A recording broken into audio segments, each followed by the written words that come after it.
Freshman एक बहुत बड़ी गॉडेस स्टैचू के सामने लाइन में खड़े होते हैं, जहां वो फायर, वाटर, अर्थ या विंड के जवाब का वेट कर रहे होते हैं, जिस पर इंस्ट्रक्टर गाया की लेजेंड्स बताता है कि कैसे उसने वीक ह्यूमंस को 4 एलिमेंट्स का ब्लेसिंग दिया था। और ये सुनकर पूरा हॉल होप से भरता जाता है। इसके बाद एक एक करके स्टूडेंट्स अपनी मैजिक अवेकन करते जाते हैं, जिस पर नील सबको शॉक कर देता है क्योंकि वो 2 एलिमेंट्स पुल कर लेता है। और ये देखकर नोबल्स चिल्लाने लगते हैं। फिर सारी नजरें हमारे MC लुइस पर जाती हैं, लेकिन वहां कुछ भी नहीं होता है, जिस पर लुइस को ऐसा फील होता है जैसे उसका माइंड किसी अनसीन चेन से स्क्वीज किया जा रहा हो, जैसे कोई उसकी विल तोड़ने की कोशिश कर रहा है। ये महसूस करके वो जोर से स्क्रीम करता है, और जैसे ही वो खुद को फ्री करता है, 4 कलर्स उसकी तरफ रश करते हैं। लेकिन हर बार जब वो उन लाइट्स को टच करने की कोशिश करता है, वो हाथ से स्लिप हो जाती है, जिस पर इंस्ट्रक्टर बस स्मार्क करता है, क्योंकि उसे पूरा कॉन्फिडेंस होता है कि कन्फाइनमेंट सर्कल और लुइसविच की टाइल के नीचे छुपा मैजिक फॉरबिडन और भी उसे चुपचाप क्रश कर देगा। लेकिन कारा कुछ गड़बड़ सेंस कर लेती है। इसके बाद लुइस टाइल को तोड़ देता है, ऑर्ब एक्सपोज होता है और एक 4 कलर वॉर्टेक्स इरप्ट करता है। यह देखकर इवन प्रिंसिपल को स्टेप इन करना पड़ता है, क्योंकि लुइस के अंदर जो वेक हो रहा है वो नॉर्मल नहीं है। और फिर जब पावर फाइनली बर्स्ट करती है,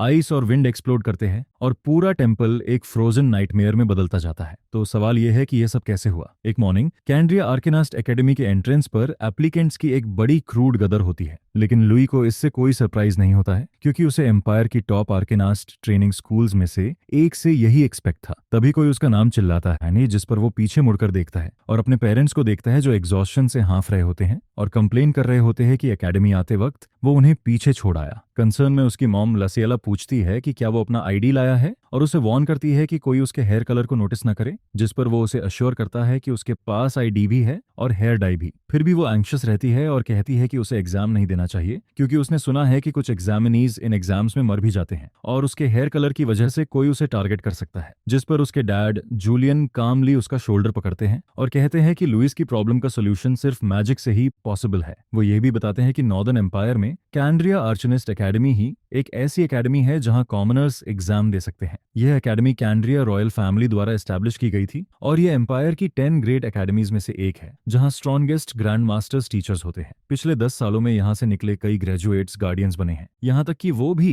जिनका नोबल बैकग्राउंड नहीं था। ये सब बताते हुए जूलियन कहता है कि ये लुइस के लिए मैजिक सीखने का परफेक्ट एनवायरनमेंट है। ये सुनकर लुई कंफर्म करता है कि वो सही है, और फिर आंखों में फायर लेकर अपनी मॉम से कहता है कि उसे ग्रैंड मास्टर बनना ही है, ताकि वो चर्च से ऑर्फनेज की ओनरशिप ले सके। यह सुनकर लसियला स्टन हो जाती है और अचानक रोने लगती है। खुद को टेरेबल मदर कहती है कि उसने उसे फैसिलिटी की चिंता दी और उसकी रैम्पेज क्योर नहीं कर पाई, जिस पर जूलियन उसे काम करता है और याद दिलाता है कि इतने सारे बच्चों की केयर करके वो ऑलरेडी बहुत कुछ कर रही है। लुई भी उसे थैंक करता है और कहता है कि वही एक रीजन है जिसकी वजह से वो आज जिंदा है। उसकी प्रीवियस लाइफ में वो दुनिया का स्ट्रॉन्गेस्ट वॉरियर बनना चाहता था, लेकिन सिवियर एस्मा की वजह से वो बिना रेस्पिरेटर के जी भी नहीं सकता था। उसके पेरेंट्स उसे पैसे का बर्डन समझने लगे थे, फिर भी उसका मार्शल आर्ट्स के लिए पैशन खत्म नहीं हुआ। धीरे धीरे वही पैशन उसे मार्शल आर्ट्स थ्योरी का स्कॉलर बना देता है। उसकी रिसर्च फाइटिंग इंडस्ट्री के एवोल्यूशन और मार्शल आर्ट्स के रिवाइवल में बहुत कंट्रीब्यूट करती है। लेकिन फिर एक स्कॉलर उसकी थीसिस चुरा लेता है और उसे थीफ डिक्लेयर कर देता है। सिख होने के बावजूद उसके पेरेंट्स भी उसे छोड़ देते हैं और उसका रेस्पिरेटर हटा लेते हैं। अपने फाइनल मोमेंट्स में लुई विश करता है कि नेक्स्ट लाइफ में उसे हेल्थी बॉडी और एक लविंग फैमिली मिले और वो अपनी खुद की लाइफ जी सके। सेंट कैलेंडर के ईयर 90 में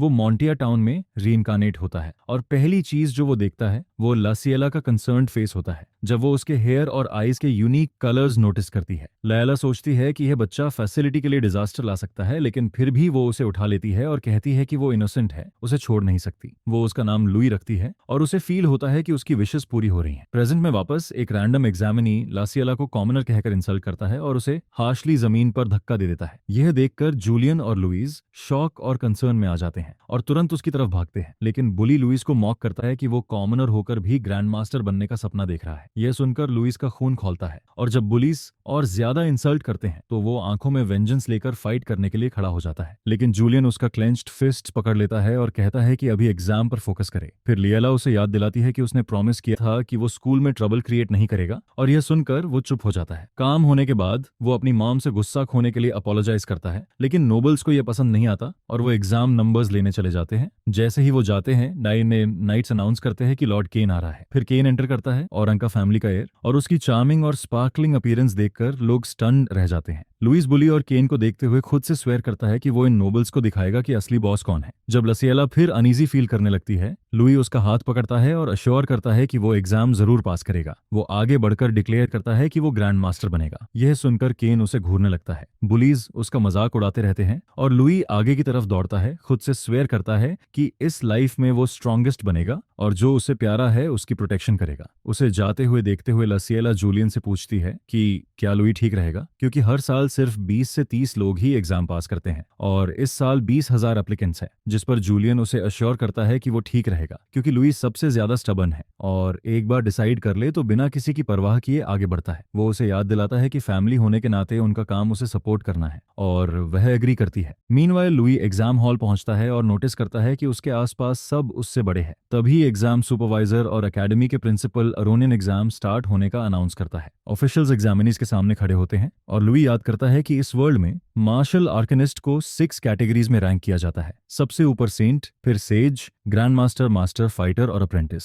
ग्रैंड मास्टर 3rd पोजीशन पर होने की वजह से प्रिविलेज्ड क्लास मानी जाती है। प्रिंसिपल अरोनियन बताता है कि फर्स्ट टेस्ट सीनियर्स द्वारा गार्डेड स्टेयर्स क्लाइम करना है और पासेस उन्हीं के पीछे रखे हैं। वो यह भी रिवील करता है कि टोटल 1000 एग्जाम पासेस है और सिर्फ वही नेक्स्ट टेस्ट में जा पाएंगे जिन्हें पास मिलेगी। पास खत्म होते ही एग्जाम एंड हो जाएगा। यह कहकर वो एग्जाम स्टार्ट करने को कहता है। कुछ एग्जामिनीज इसे इजी समझकर सीनियर्स की तरफ रश करते हैं, जिस पर एक सीनियर ऑमिनस ऑरा रिलीज करता है और उन्हें हेल में वेलकम करता है। फिर वो पावरफुल मैजिक फोर्स फील्ड छोड़ता है जो उन्हें वहीं रोक देता है। इसके बाद जब वो फोर्स उन्हें नॉकआउट कर देती है, अनाउंस किया जाता है कि वो सब डिस्क्वालिफाइड हो चुके हैं। जब हर कोई अभी जो उसने देखा है उसे प्रोसेस करने की कोशिश कर रहा होता है, तभी 2 एग्जामिनीज उस सीनियर को लॉर्ड शीथ के रूप में आइडेंटिफाई करते हैं, जो फाइनेंस मिनिस्टर का बेटा है और पिछले साल के एग्जाम का टॉप स्कोरर भी था। जिस पर अचानक लुइजी आगे चलता है और सबको एक्सप्लेन करता है कि शीथ ने बस अपना ऑरा रिलीज किया है ताकि वो सबको इंटिमिडेट कर सके और कोई भी वीक विल वाला इंसान डर के मारे पास आउट हो सकता है। जैसे ही लुइस शीथ के सामने खड़ा होता है, शीथ उसकी बैकबोन की तारीफ करता है, लेकिन साथ ही यह भी कह देता है कि एकेडमी में कॉमनर्स के लिए कोई जगह नहीं है। जिसे सुनकर लुइस को गुस्सा आ जाता है, जिस पर शीथ स्वेयर करता है कि वो लुइस को घुटनों पर लाकर छोड़ेगा और एक हग और वेव रिलीज करता है, जिससे बाकी एग्जामिनीज जोर जोर से खांसने लगते हैं। लेकिन लुई बिना हिले वहीं खड़ा रहता है और अब तक की अपनी सारी ट्रेनिंग याद करता है, जो उसे अपनी एबिलिटीज पर कॉन्फिडेंट फील कराती है। जिस पर शीथ उस पर एक मैजिक ब्लास्ट फायर करता है, लेकिन लुइस उसे डॉज करता है और क्लेंच्ड फिस्ट के साथ आगे चार्ज करता है। यह देखकर बाकी एग्जामिनीज की आंखें खुली की खुली रह जाती हैं, जब लुई फेक पंच से शीथ को डरा देता है और सब सोचने लगते हैं कि उसने बिना मैजिक यूज किए ये कैसे कर दिखाया। इसके बाद लुइस एग्जाम पास उठाता है, जिस पर शीथ उसे पंच करने की कोशिश करता है, लेकिन लुई अपने हार्डन्ड फिस्ट से अटैक ब्लॉक कर लेता है। यह देखकर शीथ शॉक में आ जाता है कि एक कॉमनर ने बिना मैजिक यूज किए उसका अटैक काउंटर कर दिया। तभी प्रिंसिपल अरोनियन बीच में आ जाता है और शीथ को आगे अटैक करने से रोकता है और याद दिलाता है कि एकेडमी स्टेटस की परवाह किए बिना सभी एग्जामिनीज को इक्वली ट्रीट करती है, जिस पर सब उसके सामने सबमिशन में बो करते हैं और अरोनियन लुइजी को एग्जाम पास करने पर कंग्रेचुलेट करता है, लेकिन साथ ही उसके हेयर कलर को कंसर्निंग बताता है। यह सुनकर लुइस स्टन्ड रह जाता है और जब अरोनियन उसके आई कलर को भी अनयूजुअल मानने लगता है, तो लुइस अब अपनी आंखों का कलर ग्रे करके दिखाता है। हालांकि उसका यह ट्रिक प्रिंसिपल को फूल नहीं कर पाता है, जिस पर अरोनियन लुइस के शोल्डर पर हाथ रखता है और प्रॉमिस करता है कि अगर वो एडमिट हुआ तो वो एक स्पेशल पोशन प्रिपेयर करेगा जो उसके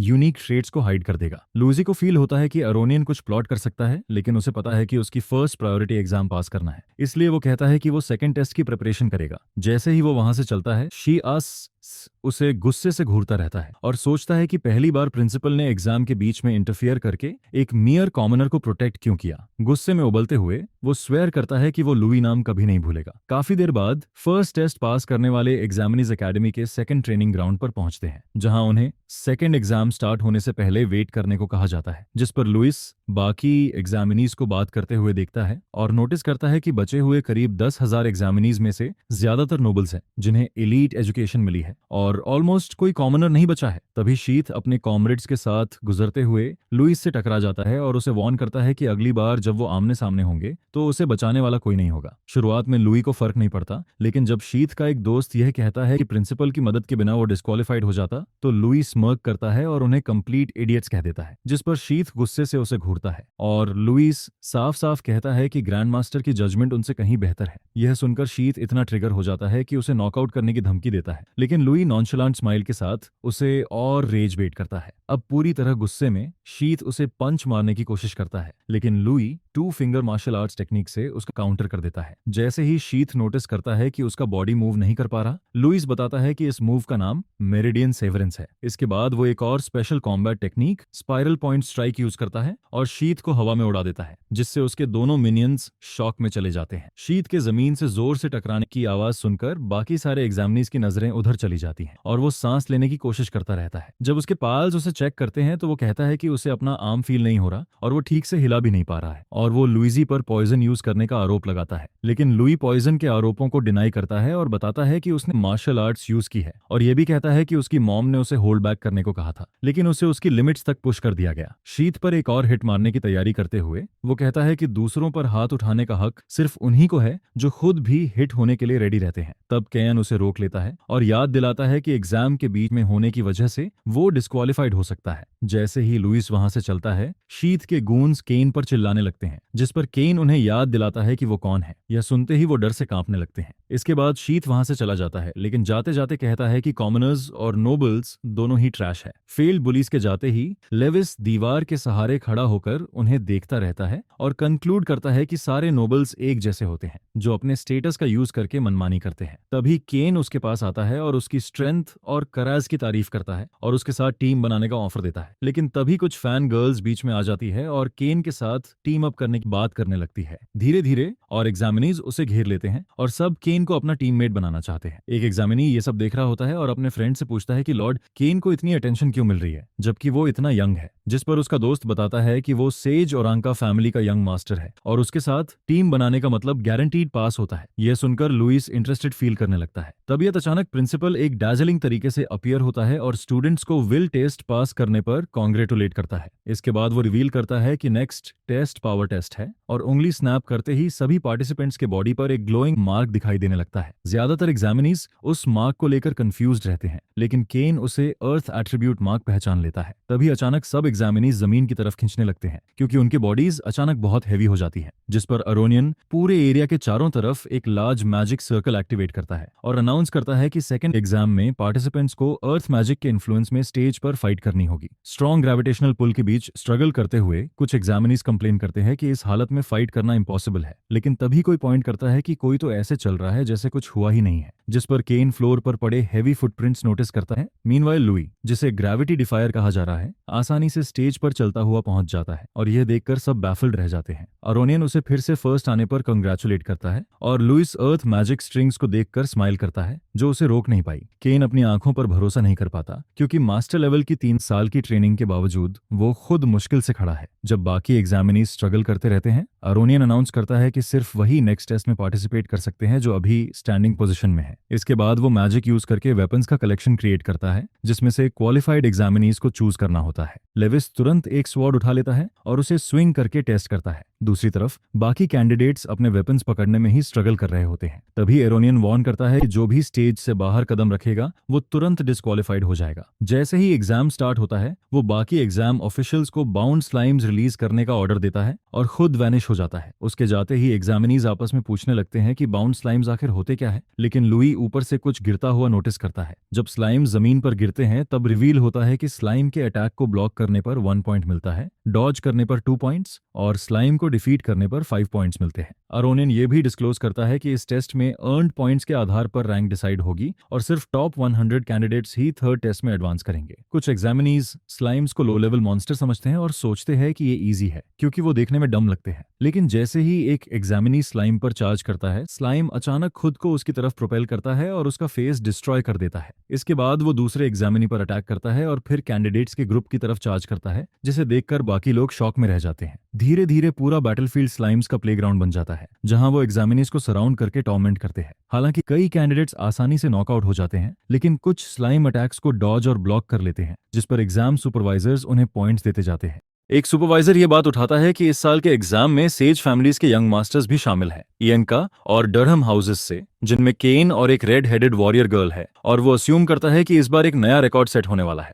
जिस पर एक दूसरा एग्जामिनर ऐड करता है कि पार्टिसिपेंट्स में कुछ एक्सीलेंट कॉमनर्स भी हैं, और अरोनियन से पूछता है कि जिस पर्सन की उसने पहले हेल्प की थी क्या वो कॉमनर है। अरोनियन प्रिज्यूम करता है कि लौजी एग्जाम में कुछ इंटरेस्टिंग दिखाएगा, लेकिन सुपरवाइजर पॉइंट आउट करता है कि वो अभी तक एक भी स्टेप मूव नहीं हुआ है। जब लुइस बैटलफील्ड में खड़ा रहता है तभी एक स्ट्रगल करता हुआ एग्जामिनी उससे पूछता है कि वो कर क्या रहा है, जिसके जवाब में एक पॉम्पस नोबल उसका मजाक उड़ाने लगता है और कहता है कि वो स्लाइम्स के साथ कीप अप नहीं कर पा रहा, और हाँ, क्योंकि वो एक पैथेटिक कॉमनर है, क्योंकि लुइस अभी भी मूव नहीं करता है। नोबल अस्यूम करता है कि वो जल्दी ही नॉकआउट हो जाएगा। तभी अचानक एक स्लाइम खुद को लुइस की तरफ प्रोपेल करता है और एक्सेलरेट करते हुए उसकी स्कल के पीछे पॉइंट ब्लैंक रेंज तक पहुंच जाता है। इंपैक्ट होने से ठीक पहले लुई आसानी से डॉज कर लेता है, और उसी वक्त एक और कैंडिडेट भी स्लाइम को अवॉइड कर लेता है, जबकि वही स्लाइम उस अनलकी नोबल को एनहिलेट कर देता है जो पहले लुइस का मजाक उड़ा रहा था। जैसे ही उसका दोस्त जमीन पर हारा हुआ पड़ा रहता है, ब्लॉन्ड एग्जामिनी शॉक में फ्रीज हो जाता है, क्योंकि उसे पूरा यकीन था कि Louis high speed slime attack dodge नहीं कर पाएगा। मेन टारगेट को मिस करने के बाद स्लाइम रैम्पेज पर चला जाता है और कई दूसरे कॉम्पिटिटर्स को नॉकआउट करता चला जाता है। और जब लुई बाईं तरफ देखता है तो नोटिस करता है कि वही स्लाइम 2 और सुपर फास्ट स्लाइम्स के साथ उस पर फिर से चार्ज कर रहा है। ब्लॉन्ड एग्जामिनी स्माइल करता है क्योंकि उसे लगता है कि इस बार लुई के लिए डॉज करना इम्पॉसिबल है, लेकिन लुई काम रहता है और काउंटर अटैक की प्रिपरेशन में अपनी आंखें बंद कर लेता है। कुछ समय पहले लुइजी आइसी माउंटेन्स में एडवेंचरर्स के एक ग्रुप के साथ ट्रेनिंग कर रहा था, जहां उसने उनसे कहा था कि वो उस पर ढेर सारे रॉक्स फेंके, जिस पर एडवेंचरर्स कंफ्यूज हो जाते हैं और उसे वार्न करते हैं कि अगर रॉक्स लग गए तो उसके लिए डेंजरस होगा। लेकिन लुइस कहता है कि सब ठीक है और बताता है कि वो कुछ टेस्ट करना चाहता है। स्टैंस लेने के बाद वो उसे कहते हैं कि डॉज करना मत भूलना, लेकिन जब रॉक्स उसकी तरफ फेंके जाते हैं तो वो डॉज करने की कोई कोशिश नहीं करता है, बल्कि आते हुए रॉक्स को इंटेंसली स्टेयर करता रहता है। अपनी प्रीवियस लाइफ में उसने पैराइटल लाइन से सेरेबेलम तक इन्फॉर्मेशन रैपिडली ट्रांसमिट करने की ट्रेनिंग की थी। उसे फील होता था कि अगर वो इंस्टेंटली रिएक्ट करना सीख ले तो किसी भी अटैक को हैंडल कर सकता है। जैसे जैसे रॉक्स उसके करीब आते हैं उसका बॉडी ऑरा से ग्लो करने लगता है और उसके दिमाग में सुपर फास्ट कैलकुलेशंस चलने लगती है। स्विफ्ट मूव्स के साथ वो रॉक्स को डॉज कर लेता है। ये देखकर एडवेंचरर्स इतने अमेज्ड हो जाते हैं कि उसकी प्रेज करने लगते हैं। वो उसकी तरफ दौड़ते हैं और उससे इस न्यू टेक्निक के बारे में पूछते हैं, जिस पर वो इसका नाम रिवील करता है, वॉइड कॉम्बैट कैलकुलेशन। जब एक एडवेंचरर पूछता है कि इसका मतलब क्या है तो वो एक्सप्लेन करता है कि ये एक ऐसी टेक्निक है जो बैटल का आउटकम प्रिडिक्ट करती है। प्रेजेंट में वापस जैसे ही स्लाइम्स हाई स्पीड पर लुइस के करीब आते हैं वो उन्हें डायरेक्टली स्टेयर करता है। कई कॉम्प्लेक्स फॉर्मूलाज उसके दिमाग में घूमने लगते हैं जब वो उनके इम्पेंडिंग अटैक कैलकुलेट करता है। 4 स्लाइम्स हर एंगल से उस पर अटैक करते हैं, लेकिन वो काम रहता है क्योंकि उसकी कैलकुलेशन से उसे पता चल चुका होता है कि बाउंड स्लाइम्स हाई स्पीड और पावर के बावजूद सिर्फ स्ट्रेट लाइन में ही चार्ज कर सकते हैं। इसके बाद वो उनके रिबाउंड की स्पीड और एंगल कैलकुलेट करता है, जिससे वो उनके अटैक ट्रेजेक्टरी प्रिडिक्ट कर पाता है और कुछ स्टाइलिश मूव्स परफॉर्म करता है, जिससे वो चारों स्लाइम्स को सक्सेसफुली डोज कर लेता है। अब डोजिंग से उसे 8 पॉइंट्स मिल जाते हैं तो वो ऑफेंस मोड में स्विच करता है और स्वॉर्ड स्लैश नाम की मार्शल आर्ट्स मूव्स फायर करता है जो चारों स्लाइम्स को एक साथ डिस्ट्रॉय कर देती है। केन शॉक में उसे देखता रह जाता है और सुपरवाइजर्स उससे भी ज्यादा स्टन्ड हो जाते हैं जब उन्हें रियलाइज होता है कि उसकी परसेप्शन हाई ग्रेड फाइटर के बराबर है। केन स्माइल करता है क्योंकि उसे समझ आ जाता है कि लुइस स्पेशल कॉम्बैट टेक्निक्स का प्रैक्टिशनर है और वो डिसाइड करता है कि किसी भी हालत में वो उसके साथ टीम बनाएगा। तभी लुई नोटिस करता है कि एक और स्लाइम अपने फॉलन ब्रदर्स का बदला लेने के लिए उस पर चार्ज कर रहा है, जिस पर वो डिक्लेयर करता है कि उसके बैग में 5 और पॉइंट्स आने वाले हैं और स्टांस बना लेता है। लेकिन तभी केन सोर्ड पियर्स नाम की सोर्ड्समैनशिप मूव यूज करता है और स्लाइम को स्टैब कर देता है। यह देखकर लुई इरिटेट हो जाता है और उस पर उसका किल स्टील करने का आरोप लगाता है। केन प्लेफुली एक्सेप्ट करता है और स्लाइम को अपनी सोर्ड पर किबाब की तरह लटकाते हुए कहता है कि उसने जो स्टील किया है वो उससे नहीं था। फिर वो हवा में सोर्ड स्लैश करता है जिससे स्लाइम 2 हिस्सों में स्प्लिट हो जाता है और जब उसके रिमेन्स उस जगह गिरते हैं जहां बाकी एग्जामिनीज गैदर है तो वो लू से कहता है कि उसने वो उनसे स्टील किया है। हैंडसम स्माइल के साथ वो खुद को लुई से इंट्रोड्यूस करता है और उसे इनवाइट करता है कि वो दूसरों से पॉइंट्स स्टील करने में उसका साथ दे। लुइजी एपैथेटिक नजर से उसे देखता है, जिस पर केन एक्सप्लेन करता है कि वो बस हाई रैंक करना चाहता है और प्रपोज करता है कि दोनों के बीच कंपटीशन हो कि कौन ज्यादा पॉइंट्स कलेक्ट करता है। जब वो लुई से उसका फुल पावर दिखाने को कहता है तो लुई स्माइल करता है और उसकी कॉन्फिडेंस की तारीफ करता है और आखिर में अग्री कर जाता है। सोड उठाने के बाद वो केन के पीछे खड़ा होता है और प्रॉमिस करता है कि वो अपना फुल पावर दिखाएगा। साथ ही ये कंडीशन रखता है कि लूजर को विनर की हर बात माननी होगी। स्टांस बनाते हुए केन स्माइल करता है और कंडीशन एक्सेप्ट करता है और कहता है कि लुई पहला इंसान है जिसने उससे डिमांड्स की है। जैसे ही स्लाइम्स उन्हें सराउंड करने लगते हैं, दूर से शीथ के मिनियंस ये सब देखते हैं और रियलाइज करते हैं कि बैटलफील्ड की केओस में वो अपने लॉर्ड का ऑर्डर पूरा कर सकते हैं। एक स्लाइम के पास से जूम करके निकलते ही वो दोनों अपने बोज ड्रॉ करते हैं और केन और लुई पर एरोज फायर कर देते हैं। जब स्लाइम उनके करीब आता है, लुई उसे नोटिस करता है और स्लाइस करके 2 टुकड़ों में काट देता है, लेकिन अचानक 3 एरोज मिलीमीटर्स की दूरी पर उसके सामने आ जाते हैं। इम्पैक्ट से लाउड साउंड होता है जो केन को अलर्ट कर देता है और बुलीज खुश हो जाते हैं क्योंकि उन्हें लगता है कि उनका टारगेट हिट हो गया है। लेकिन लुइस स्मर्क करता है और जैसे ही स्मोक क्लियर होती है, वो देखते हैं कि कॉम्बैट जीनियस ने तीनों एरोज एक ही हाथ से पकड़ लिए हैं। उसे देखते हुए उनके अंदर शॉक और फियर भर जाता है और वो सोचने लगते हैं कि उसने सरप्राइज अटैक पर ऐसे रिएक्ट कैसे किया जैसे कुछ हुआ ही नहीं। जब लुइस एरोज को जमीन में ठोक देता है, केन उसे चेक करता है और शीथ के पाल्स को डर्टी ट्रिक्स खेलने वाले स्कमबैग्स कहता है, लेकिन लुई कहता है कि यह कोई बड़ी बात नहीं है। ये सुनकर इवल नोबल्स और इरिटेट हो जाते हैं और बोज ड्रॉ करते हुए डिक्लेयर करते हैं कि अब केन नेक्स्ट टारगेट है। उनमें से एक special arrow magic attack activate करता है जिसका नाम डबल एरो है और एन्चेंटेड डार्क एरो केन की तरफ फायर करता है बाकी एरोज के साथ। केन फेंसिंग स्किल्स से नॉर्मल एरोज आसानी से डिफ्लेक्ट कर देता है, लेकिन डार्क एरो लगातार उसकी तरफ बढ़ता रहता है और उसे डायर सिचुएशन में डाल देता है। एरो लगते ही ब्लड हवा में स्प्लैश होता है। सरप्राइजिंगली केन पर्पल एरो को नहीं देख पाता जो डिफ्लेक्टेड एरोज के बीच छुपा होता है। लकी होने की वजह से लुई टाइम पर एरो कैच कर लेता है, लेकिन प्रोसेस में खुद इंजर्ड हो जाता है। जिसकी लाइफ उसने अभी सेव की थी, वो केन उसके हाथ से बहता हुआ खून देखता है और उसकी मदद करना चाहता है, लेकिन ब्लीडिंग उसे बॉदर नहीं करती है और वो एरो को स्नैप कर देता है, पूरी तरह एनिमी के नेक्स्ट स्ट्राइक के लिए रेडी रहता है। मीनवाइल एक स्पेक्टेटर प्रिंसिपल का अटेंशन मैलिशियस अटैक की तरफ ले जाता है और सजेस्ट करता है कि अटैकर्स को डिस्क्वालीफाई कर देना चाहिए, लेकिन प्रिंसिपल इंसिस्ट करता है कि इवेंट कंटिन्यू होना चाहिए क्योंकि उसे यकीन है कि वीकलिंग्स वैसे भी हार जाएंगे। वो पनिशमेंट एग्जाम के बाद तक पोस्टपोन करता है, लेकिन इमीडिएटली हीलिंग पोशंस प्रिपेयर करने का ऑर्डर देता है। अरीना में वापस लुई अपने एनिमीज को फिनिश करने के लिए रेडी हो जाता है और बेसबॉल पिचर जैसी पोज लेता है। ग्लोइंग आईज और मैसिव कैनन पावर के साथ वो एक स्लाइम को नोबल्स की तरफ प्रोपेल करता है और वो स्लाइम टॉप स्पीड पर उनमें से एक को हिट कर देता है।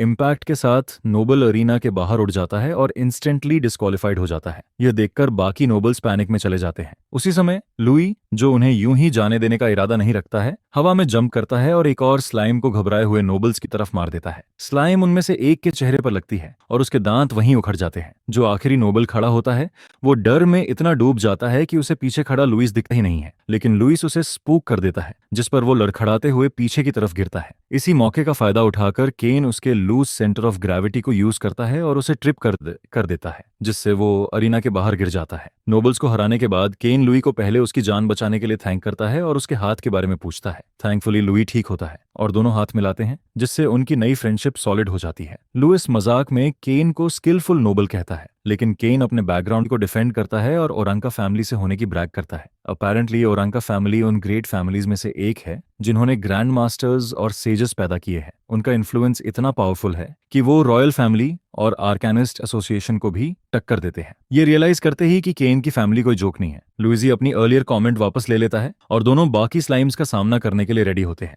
लेकिन लुइजिस को ज्यादा पॉइंट्स लेते देख कुछ लोअर क्लास नोबल्स और ज्यादा पिस्ड हो जाते हैं और वो स्लाइम्स को छोड़कर सीधे उस पर अटैक करने का डिसाइड करते हैं। वो उसकी तरफ रश करते हैं, ये जानते हुए भी कि केन उसके साथ है, लेकिन 2 birds 1 stone वाला उनका प्लान बैकफायर कर जाता है क्योंकि हायर क्लास नोबल्स केन को प्रोटेक्ट करने के लिए आगे आ जाते हैं। इसके बाद लोअर और हायर नोबल्स के बीच फ्री फॉर ऑल बैटल शुरू हो जाती है। केन और लुई एक दूसरे की बैक संभालते रहते हैं और इसी बैटल के बीच एक रेड हेयर्ड गर्ल खड़ी होती है जो देखने से किसी रिप्यूटेड फैमिली से लगती है। वो अपनी फ्रेंड मिलियाना को बुलाती है जो एक कॉमनर है और उससे कहती है कि अब सही टाइम है उन लोगों को सफर कराने का जो उसे नीचा दिखाते थे। रेड हेयर्ड गर्ल आगे लीप करती है और मिलियाना भी उसके पीछे ज्वाइन करती है। बैटल और इंटेंस हो जाती है जहां लुई फ्लिप करता है और हर डायरेक्शन से आने वाले स्लाइम्स और अटैक्स को डॉज करता है। मिलियाना भी एक्शन में आ जाती है और एक नोबल को गिरा देती है, जबकि रेड हेयर्ड गर्ल दूसरे नोबल को वॉल्स की तरफ उड़ा देती है। तब एक नया प्लेयर सामने आता है जो एक रेड हेयर्ड गाय होता है और उसके हाथ में एक मैसिव हैमर होता है। वो खुद को थंडर का गॉड समझते हुए हैमर को बेरहमी से घुमाता है और रास्ते की सारी रुकावटें साफ करता चला जाता है।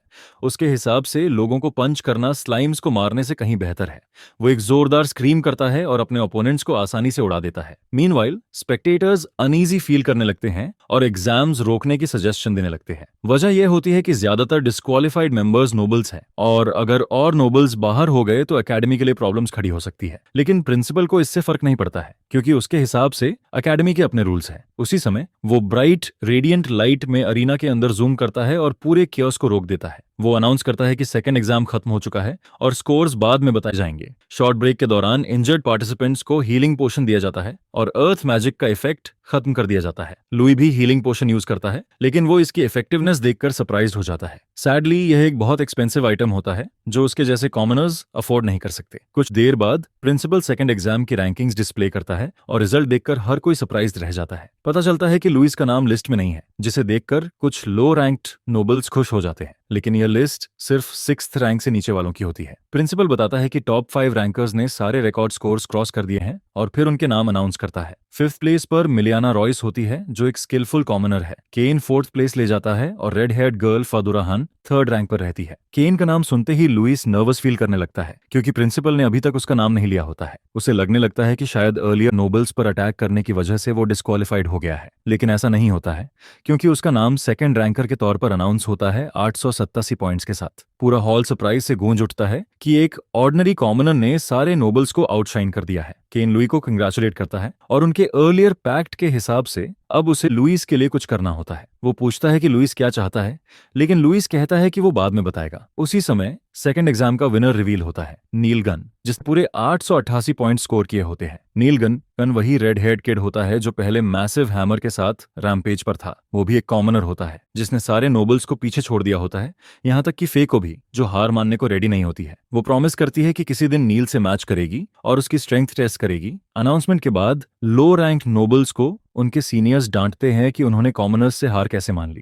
इवन स्पेक्टेटर्स में से एक भी शॉक्ड होता है कि फर्स्ट और सेकंड रैंक दोनों कॉमनर्स के हैं, जो एकेडमी के हिस्ट्री में कभी नहीं हुआ था। लेकिन प्रिंसिपल खुश नजर आता है और कहता है कि ट्रू स्ट्रेंथ का सोशल स्टेटस से कोई लेना देना नहीं होता है और यही रीजन है कि देश के ज्यादातर ऑर्फनेजेस आर्केनिस्ट एसोसिएशन चलाती है। इसके बाद वो पार्टिसिपेंट्स को फाइनल एग्जाम के नेक्स्ट वेन्यू की तरफ जाने का निर्देश देता है। जैसे जैसे वो आगे बढ़ते हैं, केन लुई की तारीफ करता है कि वो फर्स्ट रैंकर के कितने करीब था और वंडर करता है कि लुइस और नील में से कौन ज्यादा स्ट्रांग है। थोड़ी देर में वो फाइनल एग्जाम वेन्यू पहुंचते हैं और प्रिंसिपल अनाउंस करता है कि एग्जाम एक सर्वाइवल टेस्ट होगा जिसका नाम एम्बलम बैटल रॉयल है। इस एग्जाम में हर पार्टिसिपेंट को एक एम्बलम दिया जाएगा और उन्हें फॉरेस्ट के अलग अलग एरियाज में टेलीपोर्ट कर दिया जाएगा। उनका गोल होता है ज्यादा से ज्यादा एम्बलम्स कलेक्ट करना, किसी भी मेथड से जो उन्हें कंफर्टेबल लगे। जो पार्टिसिपेंट अपना एम्बलम खो देगा वो तुरंत डिस्क्वालिफाइड हो जाएगा और सिर्फ टॉप 10 पार्टिसिपेंट्स ही एकेडमी में एडमिट होंगे। सैडली थर्ड एग्जाम के रूल्स का मतलब ये होता है कि केन और लुई साथ काम नहीं कर पाएंगे, इसलिए दोनों एक दूसरे को गुड लक विश करते हैं। कुछ ही पल में पार्टिसिपेंट्स टेलीपोर्ट हो जाते हैं और लुई अपनी लोकेशन पर पहुंच जाता है। वो थोड़ी देर आगे चलता है और सोचता है कि थर्ड एग्जाम एडमिशन के लिए आखिरी हर्डल है। स्ट्रॉन्ग डिटर्मिनेशन के साथ वो प्रॉमिस करता है कि इस बार वो जरूर जीतेगा, लेकिन तभी एक नोबल मैसिव एक्स के साथ सामने आता है। वो लास्ट एग्जाम में नोबल्स को ह्यूमिलिएटिंग करने की बात पर लुई को प्रेस करता है। उसी समय 2 और नोबल स्पीयर्स के साथ लुइस के पीछे अपीयर होते हैं। लुई नोटिस करता है कि एक और नोबल ट्री ब्रांच पर क्रॉसबो के साथ खड़ा है। कॉर्नर्ड होने का एहसास होते ही वो क्विकली डिड्यूस करता है कि जिस सीनियर ने उसे टेलीपोर्ट किया था उसी ने उसकी लोकेशन लीक की है। अचानक एक्स वाला नोबल उस पर स्विंग करता है, लेकिन लुई टाइम पर डॉज कर लेता है और एक्स जमीन पर पड़े रॉक को स्मैश कर देती है। स्पीयर्स वाले नोबल्स भी अटैक करते हैं, लेकिन लुई बैकफ्लिप के साथ उन्हें काउंटर कर देता है। एयर में रहते हुए क्रॉसबो से एक एरो उसकी तरफ उड़ता है, लेकिन वो उसे अपनी सोर्ड से स्मैक्स करके हटा देता है। वो सेफली जमीन पर लैंड करता है, लेकिन नोबल्स रुकते नहीं हैं। वो हेड ऑन अटैक करते हैं, लेकिन लुई उनकी स्किल और अपनी स्किल का डिफरेंस दिखा देता है। वो स्मूथली स्ट्राइक्स डॉज करता है, लेकिन फिर से एक एरो उड़ता है। वो सोर्ड से डिफ्लेक्ट करता है, लेकिन उसी वक्त पीछे से स्पीयर अटैक आ जाता है। लकीली वो टाइम पर रिएक्ट करता है और फिर से डॉज कर लेता है। उसकी फास्ट रिएक्शंस नोबल्स को फ्रस्ट्रेट करने लगती है, लेकिन वो हार नहीं मानते हैं। दूसरी तरफ लुइस भी फ्रस्ट्रेटेड फील करता है क्योंकि वो विंड एरोज की ट्रेजेक्ट्री रीड नहीं कर पा रहा होता है, लेकिन फिर वो खुद को काम करता है और सिनोसिन काउंटर अटैक नाम की मार्शल आर्ट टेक्निक यूज करने का डिसाइड करता है। ये टेक्निक एनिमी की पावर को उसी के खिलाफ यूज करती है। जैसे ही नोबल्स अपने वेपन्स के साथ फिर से डैश करते हैं, लुई को एक ओपनिंग दिखती है और वो उसी पर जाता है। उसका पहला विक्टिम एक्स वाला गाय होता है जो पूरी ताकत से स्ट्राइक करने की कोशिश कर रहा होता है। वो राइट की तरफ स्वर्व करता है, एक्स को डॉज करता है और अपनी सोर्ड को उसके ठीक नीचे प्लेस करता है। इसके साथ ही वो एक्स को विल्डर के हाथ से स्विंग करके दूर कर देता है और वही एक्स जाकर एक स्पीयर होल्डर को लग जाती है। उन्हें बाहर करने के बाद दूसरा स्पीयर विल्डर लुईस पर अटैक करता है और ट्री पर बैठा गाय भी उस पर विंड एरो शूट कर देता है। लेकिन लुई एरो की ट्रेजेक्टरी आसानी से रीड कर लेता है और स्पीयर विल्डर को खींचकर एरो के पाथ में ले आता है। बेचारे को जोर से उड़ा दिया जाता है और उसका स्पीयर वहीं छूट जाता है। स्पीयर हवा में रहते हुए ही लेविस उसे पकड़ लेता है और ट्री वाले गाय की तरफ फेंक देता है, जिससे वो तुरंत बाहर हो जाता है। इसके बाद वो बाकी नोबल्स को ऐसे काट देता है जैसे बटर हो और उनके सारे एम्बल्स लेता है। इसी बीच एक बड़ा ट्विस्ट आता है और केन ट्री के टॉप पर अपीयर होता है और नोबल्स को लुई के खिलाफ मैजिक यूज करने से रोक देता है। मास्टरमाइंड, जिसने पहले केन को लो रैंक्ड नोबल पार्टी से रोकने का प्लान बनाया था, उसकी लोकेशन पर केन को देखकर शॉक में आ जाता है। केन कहता है कि उन्होंने ओरांका फैमिली को अंडर एस्टिमेट कर दिया था, जो ऐसे वीकलिंग्स भेजकर उसे स्टॉल करना चाहते थे। इसके बाद वो क्रॉसबो से उसे नॉकआउट कर देता है। फिर केन नीचे जंप करता है और लुई को एक एम्बलम पास करता है। वो कहता है कि अगर ऐसा ही चलता रहा तो आगे चीजें ज्यादा ट्रबलसम हो सकती हैं और हेल्प ऑफर करता है। लेकिन लुई उसकी हेल्प रिफ्यूज कर देता है और कहता है कि वो अपनी प्रॉब्लम्स खुद हैंडल करेगा। तब एक हिडन फिगर जोर से क्लैप करती है और लुइस के जील की तारीफ करती है। वो फिगर कहती है कि जिसे वो एक्नॉलेज करती है और राइवल मानती है, उससे इससे कम एक्सपेक्ट नहीं किया जा सकता। फिर वो खुद को रिवील करती है और वो फादुरहान निकलती है। वो लुई से ड्यूअल मांगती है, जिस पर लुई केन से पूछता है कि क्या वो उसकी फ्रेंड है। केन जवाब देता है कि वो उसकी फ्रेंड नहीं है, बल्कि एक ग्रैंड मास्टर की डॉटर है जिससे वो पहले ड्यूअल कर चुका है। वो बताता है कि उस टाइम वो गार्ड डाउन कर बैठा था, इसलिए हार गया था, और लुई को एडवाइस करता है कि उसे इग्नोर करके एम्बलम्स कलेक्ट करे। वो वॉर्न करता है कि फे मैजिक यूज कर सकती है और उसकी स्किल ऑलरेडी अप्रेंटिस लेवल की है। इसी बीच उनकी चिट-चैट फे के नर्व्स पर चढ़ जाती है और वो दोनों को डांटती है कि भागने की कोशिश मत करो। तभी लुई चैलेंज एक्सेप्ट कर लेता है और कहता है कि वो हमेशा से जानना चाहता था कि ग्रेट फैमिली का मेंबर बैटल में कैसा परफॉर्म करता है। ये सुनकर फे एक्साइट हो जाती है और प्रॉमिस करती है कि फाइट फेयर रखने के लिए वो मैजिक यूज नहीं करेगी। एक फ्लैश में वो स्पीयर के साथ लुई की तरफ लीप करती है और स्टैब करती है, लेकिन लुई स्पीयर को अपने आर्म्स के नीचे ट्रैप कर लेता है, जिससे फे और ज्यादा इंप्रेस हो जाती है। फे स्पीयर को फ्लिप करती है और लुइस पर स्विंग करती है, लेकिन वो साइड मूव करके स्ट्राइक डॉज कर लेता है। इसके बाद फे आगे जंप करती है और सीक्रेट लांस स्लैम टेक्निक से लुइस को हिट करने की कोशिश करती है। जैसा एक्सपेक्टेड था, वो डॉज कर लेता है और स्पीयर जमीन में लगकर एक मैसिव होल बना देती है। स्पीयर टेक्निक का इम्पैक्ट स्पेक्टेटर्स और पास खड़े प्रिंसिपल दोनों को शॉक कर देता है। वो फे की पावर और लुइस की रेजिलियंस पर स्पेकुलेट करने लगते हैं। वो वंडर करते हैं कि लुइस ग्रेट फैमिली के अगेंस्ट कितनी देर टिक पाएगा और प्रिंसिपल से ओपिनियन पूछते हैं। प्रिंसिपल कहता है कि लुई फे को डिफीट नहीं कर पाएगा क्योंकि ये फाइट बॉडी और विल का क्लैश है। उसने जो देखा है उसके हिसाब से उसे नहीं लगता कि लुई की विल फे से स्ट्रॉन्गर है। तब विल्स का टेस्ट होता है जब फे एक और स्पीयर टेक्निक से लुई पर अटैक करती है, लेकिन लुई उसके सारे मूव्स एफर्टलेसली डॉज करता है जैसे वो पहले से प्रोग्राम्ड हो। स्पीयर वीविंग के बीच में उसे फे के बॉडी में एक ओपनिंग दिखती है और वो एक्सप्लॉइट करने की कोशिश करता है, लेकिन फे जल्दी समझ जाती है और काउंटर कर देती है। लुई उसके अटैक के ऊपर से जंप करके उसके पीछे लैंड करता है। फे फ्रस्ट्रेशन में कहती है कि वो उसके सारे अटैक्स डॉज कर रहा है और केन पर भी तंज कसती है कि उसमें ये क्वालिटी नहीं है, लेकिन लुइस कहता है कि की ऑब्जर्वेशन है और इनफ प्रैक्टिस के साथ ये इजी हो जाता है। कुछ ही देर में फे फिर से लीप करती है और क्रेसेंट फॉल नाम की सेक्रेड लांस टेक्निक से लुइस पर अटैक करती है, लेकिन फिर से लुई हर अटैक को एफर्टलेसली डॉज कर लेता है। इस बार वो स्पीयर यूजर्स की टेक्निक्स के बारे में सोचता है, जैसे थ्रस्ट, स्वीप, डिफेंस और सप्रेशन। ये टेक्निक्स ट्रबलसम जरूर है, लेकिन इनकी वीकनेसेस भी होती हैं। उनमें से एक वीकनेस क्लोज कॉम्बैट में वल्नरेबिलिटी होती है और लुइस इसी का फायदा उठाना चाहता है। वो फे की तरफ रश करता है और डिस्टेंस क्लोज करने की कोशिश करता है ताकि काउंटर अटैक का मौका बना सके, लेकिन फे उसकी इंटेंशन रीड कर लेती है और उसकी सोर्ड को स्मैक्स कर देती है। फिर वो कहती है कि उसकी फैमिली की स्पीयर टेक्निक में कोई वीकनेस नहीं है। अचानक वो स्पीयर को घुमाने लगती है और एक डेंजरस टॉर्नेडो बना देती है। फे का टैलेंट और स्किल देखकर स्पेक्टेटर्स शॉक में आ जाते हैं और उनकी नजर में लुई के जीतने का कोई चांस नहीं लगता है, लेकिन लुई स्टांस लेता है और अपनी सोर्ड टेक्निक एक्टिवेट करता है ताकि फे के स्पीयर अटैक्स डिफ्लेक्ट कर सके। स्ट्राइक्स को पैरी करते हुए वो स्पीयर टेक्निक्स की एक और वीकनेस एक्सप्लॉइट करता है और वो है हाई स्टैमिना कंजम्पशन। वो पेशेंटली डिफेंड करता रहता है और ओपनिंग का वेट करता है, लेकिन उसे पता नहीं होता कि उसकी सोड क्रैक होने लगी है। तभी फे की स्टैमिना खत्म होने लगती है और वो स्पीयर टॉर्नेडो के अंदर विजिबल हो जाती है। लुइस ये देखकर तुरंत स्ट्राइक करता है, लेकिन अनफॉर्चुनेटली उसकी सोड उसके पहुंचने से ठीक पहले टूट जाती है। मूव फेल होते देख वो तुरंत पीछे लीप करता है ताकि काउंटर अटैक से बच सके। सरप्राइजिंगली फे लुइस की स्किल और अपनी लक को एक्नॉलेज करती है, क्योंकि उसके बिना वो पूरी तरह ऑब्लिटरेट हो जाती। वो ये भी जानती है कि लुइस होल्ड बैक कर रहा है और उससे कन्फ्रंट करती है। लुई एक्सक्यूज देता है कि वो हमेशा फुल पावर से पहले ऑब्जर्व करता है, लेकिन अब वो कहता है कि ऑब्जर्वेशन खत्म हो चुकी है और अब वो सीरियस होगा। फे उसकी ब्रोकन वेपन को लेकर कंसर्न्ड होती है। लुइस उसे अश्योर करता है कि उसे वेपन की जरूरत नहीं है, क्योंकि उसके फिस्ट्स ही उसका असली वेपन है। आईपी मैन की तरह लुई मार्शल आर्ट्स स्टांस लेता है और फे भी अपना वेपन रेडी कर लेती है। वो स्पिनिंग चार्ज टेक्निक के साथ फॉरवर्ड जूम करती है और केन, जो काफी देर से चुप था, लुई को वार्न करते हुए चिल्लाता है। सरप्राइजिंगली लुइस स्पिनिंग स्पीयर को अपनी लेफ्ट पाम से स्लो कर देता है और राइट पाम से ट्रैप कर लेता है। आखिर में लुई घूमती हुई स्पीयर को अपनी दोनों हथेलियों के बीच रोक लेता है। यह देखकर फे और केन दोनों के जॉस ड्रॉप हो जाते हैं। स्पेक्टेटर्स भी स्टन्ड रह जाते हैं, लेकिन प्रिंसिपल खुद को काम रखता है और सीन को गौर से देखता है। यह समझने की कोशिश करता है कि लुई ने अभी किया क्या है। मीनवाइल फे हार नहीं मानती है और स्पीयर वापस खींच लेती है। वो अपनी प्लेबुक की एक और टेक्निक यूज करती है और चारों तरफ से लुई पर अटैक करने का इल्यूजन क्रिएट करती है। लेकिन पैनिक करने के बजाय लुई गहरी सांस लेता है और मार्शल आर्ट्स स्टांस में आ जाता है।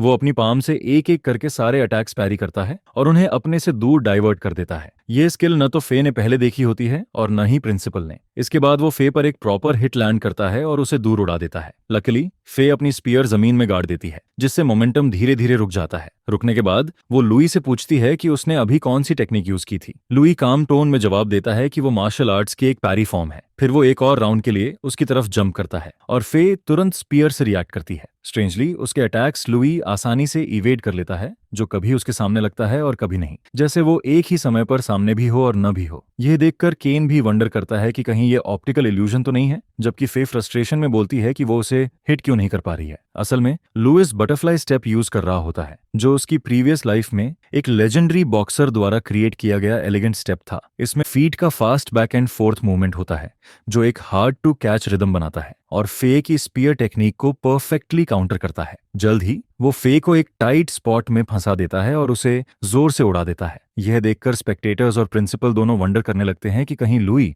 हैंड टू हैंड कॉम्बैट का जीनियस तो नहीं है। भले ही फे जमीन पर पड़ी होती है और अपना पेट पकड़ रही होती है, फिर भी वो हार मानने से इनकार करती है। वो अपनी स्पीयर छोड़ देती है और पूरी ताकत के साथ मुट्ठियां उठाए लुई की तरफ लीप करती है, लेकिन लुइस गार्ड डाउन नहीं करता है और तुरंत विंग चन स्टांस ले लेता है। जैसे ही फे क्रशिंग फिस्ट टेक्निक के साथ उस पर आती है, वो उसे तुरंत ब्लॉक कर लेता है, लेकिन इम्पैक्ट उसे एक जानी पहचानी टेक्निक जैसा लगता है, जिसे इंच पावर कहा जाता है। लुई स्माइल करता है और उसकी रेजिलियंस की तारीफ करता है, लेकिन फे खुश नहीं होती है। वो कहती है कि दुरहान फैमिली सिर्फ स्पीयर तक सीमित नहीं है, और फिर एक और क्रशिंग फिस्ट टेक्निक के साथ लुई से टकराती है। लुई स्टांस लेकर इम्पैक्ट के लिए रेडी रहता है और दोनों कंगफू एक्सपर्ट्स की तरह एक दूसरे पर फिस्ट्स एक्सचेंज करने लगते हैं। अजीब बात यह होती है कि लुइस का एक्साइटमेंट कंट्रोल से बाहर होने लगता है, क्योंकि दिल खोलकर एक स्ट्रॉन्ग ओपोनेंट से फाइट करना वही है जिसे उसने हमेशा इमेजिन किया था। फाइट जैसे जैसे इंटेंस होती है, वो और ज्यादा डिमांड करने लगता है। जल्द ही उसकी आंखें ब्लडशॉट रेड हो जाती हैं और उसका दिल भी उसी रंग में डूबता जाता है। वो फे की तरफ लीप करता है और उसके बॉडी से एक्सट्रीम किलिंग इंटेंट ऑरा बाहर निकलने लगता है। फे ऊपर देखकर उसके टावरिंग फिगर को देखती है और डर से कांप जाती है। उसे ऐसा फील होता है जैसे उसके सामने एक डीमन खड़ा है, बड़े बड़े फंग के साथ, मुंह खोले उसे निगलने के लिए रेडी है। अचानक फे का बॉडी फास्ट इनफ मूव नहीं कर पाता है लुइस के स्ट्राइक को इवेट करने के लिए। हालांकि वो किसी तरह उसका पंच ब्लॉक कर लेती है, लेकिन इम्पैक्ट उसे उड़ाकर एक ट्री से टकरा देता है। प्रिंसिपल भी लुइस से निकल रही स्ट्रेंज ऑरा नोटिस करता है और सोचने लगता है कि यह आखिर है क्या। बाकी नोबल्स यह देखकर कि फे एक ट्री से जा टकराई है, गुस्से से भर जाते हैं, क्योंकि एक कॉमनर ने ग्रेट फैमिली की नोबल को हरा दिया है। वो रिटेलिएट करने की सोचते हैं, लेकिन अचानक उन्हें एक अजीब फीलिंग हिट करती है और उनमें से एक को उल्टी होने लगती है। वो सोचता है कि उसे अचानक सिकनेस क्यों फील हुई, लेकिन जैसे ही वो लुइस और उसकी डिमोनिक ऑरा को देखता है, सब कुछ क्लियर हो जाता है। दूर से शीथ अपने इंजर्ड फ्रेंड ब्रायन के साथ ड्यूअल देख रहा होता है और उन्हें मानना पड़ता है कि लुइस उनकी एक्सपेक्टेशन से कहीं ज्यादा स्ट्रांग है। यह रियलाइजेशन शीथ को गुस्से से भर देती है, क्योंकि कॉमनर को नॉकआउट करने का उसका प्लान पूरी तरह फेल हो चुका होता है। ब्रायन कंक्लूड करता है कि लुइस को किसी भी कीमत पर एलिमिनेट करना होगा। उसे पुरानी लेजेंड याद आती है और वो मानता है कि लुई जैसे इंसान को जिंदा छोड़ना फ्यूचर में प्रॉब्लम बन सकता है। वो चाहता है कि लुइस की लाइफ जितनी जल्दी हो सके खत्म कर दी जाए। मीनवाइल लुइस की रैम्पेज जारी रहती है और वो सीधे फे की तरफ लंजेस करता है। पागलों की तरह हंसते हुए वो उस पर लगातार पंचेस बरसाता है और उसे फिर से उड़ाकर खून उगलने पर मजबूर कर देता है। इसके बाद वो मिड एयर में फ्लैश स्टेप करता है और हेवी फिस्ट अटैक्स की सीरीज से उसे जमीन में पटक देता है। फे किसी तरह डिफेंसिव स्टांस होल्ड करती है और लगातार हो रहे अटैक्स को टैंक करती रहती है। साथ ही लुइस विस की स्ट्रेंथ में आई एक्सप्लोजिव इंक्रीज को महसूस करती है। उनके बीच का गैप समझते हुए वो कंक्लूड करती है कि उसके जीतने का कोई चांस नहीं है। उसी समय लुइस की टेरिफाइंग फिस्ट ऑरा उसके सामने होती है और उसकी पूरी लाइफ उसकी आंखों के सामने फ्लैश होने लगती है। इम्पेंडिंग डूम को एक्सेप्ट करने से इनकार करते हुए फे डेस्परेट अटेम्प्ट में अपनी martial arcane technique blaze fist activate करती है ताकि लुइस विस के स्ट्राइक को काउंटर कर सके। लेकिन लुइस का अटैक उसे ओवरवेल्म कर देता है और वो फिर से उड़ते हुए ट्रीज से टकराती चली जाती है। अचानक लुई अपने सेंसेस में वापस आता है और रियलाइज करता है कि वो फिर से खुद को खो बैठा था। वो अपनी जली हुई हथेली को देखता है और मैजिक की नेचर पर सोचने लगता है। उसी समय केन जल्दी से उसके पास आता है और चेक करता है कि वो ठीक है या नहीं। तभी कहीं से शीत आगे बढ़ता है और जोर से लुइस की डिस्क्वालिफिकेशन अनाउंस करता है, यह कहते हुए कि फाइट के दौरान उसका एम्ब्लम डिस्ट्रॉय हो गया है। वो लुई को तुरंत एग्जाम ग्राउंड छोड़ने का ऑर्डर देता है। केन आर्ग्यू करने की कोशिश करता है और कहता है कि यह क्लियरली एक एक्सीडेंट था, लेकिन शीथ रिवील करता है कि प्रिंसिपल ने सब कुछ देखा है और डिमांड करता है कि लुइस तुरंत एग्जाम ग्राउंड से बाहर जाए। लुई कुछ कह पाता उससे पहले ही एफए बोल उठती है और उस नोबल्स कमबैक को रुकने को कहती है, लेकिन यह फैक्ट कि वो अभी भी कॉन्शियस है लुई को शॉक कर देता है। शीथ उस पर कॉमनर की मदद करके चीट कराने का आरोप लगाता है, लेकिन एफए बिना हेजिटेट किए उसे शट डाउन कर देती है। वो लुई से अपोलोजाइज करती है कि फाइट के दौरान उससे गलती से मैजिक यूज हो गया था। यह सुनकर केन स्टन्ड रह जाता है क्योंकि उसने कभी इमेजिन नहीं किया था कि फे किसी से अपोलोजाइज करेगी। लुई भी बजर्क होने के लिए अपोलोजाइज करता है, लेकिन फे इसे कैजुअली ब्रश ऑफ कर देती है और कहती है कि कोई बात नहीं, क्योंकि उसने उसे मैजिक यूज करने पर मजबूर किया था। फे डिफीट एक्सेप्ट करती है और होप करती है कि एनरोलमेंट के बाद उनका फिर से मैच होगा। उसी समय शीथ उसके वर्ड्स पर स्कॉफ करता है और पॉइंट आउट करता है कि लुइस के पास सिर्फ 4 एम्बलम्स है। बिना विचलित हुए फे अपने एम्बलम्स निकालती है और लुई को दे देती है, उसे हराने के रिवॉर्ड के तौर पर। इससे उसके कलेक्शन में 10 और जुड़ जाते हैं। फे फ्यूरियस नोबल सीनियर के सामने रिकॉर्ड वैलिडेट कर देती है। इसके बाद वो केन के साथ टीम बना लेती है ताकि एग्जाम ग्राउंड्स में वीकलिंग्स को वीड आउट किया जा सके और यह इंश्योर किया जा सके कि किसी के पास लुई को डिस्क्वालीफाई करने लायक एम्बलम्स ना हो। केन भी उसी सोच में होता है और उसकी सजेशन एक्सेप्ट कर लेता है। दोनों तेजी से अपनी कॉन्क्वेस्ट शुरू करने निकल जाते हैं। जाते वक्त केन मजाक करता है कि उसे हमेशा लगता था फे सिर्फ ताकत है और दिमाग नहीं, लेकिन फे को ज्यादा एम्बलम्स कलेक्ट करने की चिंता होती है। थोड़ी देर बाद एक एग्जामिनर लुई के पास आता है और उसे उसकी डिस्क्वालिफिकेशन की जानकारी देता है और उसे बाहर एस्कॉर्ट करता है। शीत उम्मीद करता है कि वो उस कॉमनर को फिर कभी ना देखे, लेकिन ब्रायन रिमार्क करता है कि अगर फे का प्लान सक्सीड हो गया तो लुइजी शायद फिर भी पास कर सकता है। अचानक शीत को याद आता है कि एग्जाम के दौरान एक्सीडेंट में किसी एग्जामिनी का मर जाना अनयूजुअल नहीं है। ब्रायन उसे लुइस को खत्म करने की ईरी प्लानिंग करते देखता है और वंडर करता है कि लुइस की असली आइडेंटिटी क्या है, क्योंकि उसने पहले एक अनसेटलिंग फीलिंग महसूस की थी। Later that day Louis emblems examiner को सबमिट करता है और सोचता है कि सिर्फ मार्शल आर्ट्स मैजिक को मैच नहीं कर सकता। वो होप करता है कि एकेडमी में सीखकर वो मैजिक और मार्शल आर्ट्स को फ्यूज कर पाएगा। रात को लुई रास्ते में यह सोचता है कि घर जाकर अपनी माँ को अपने फटे हुए कपड़ों का क्या एक्सक्यूज देगा।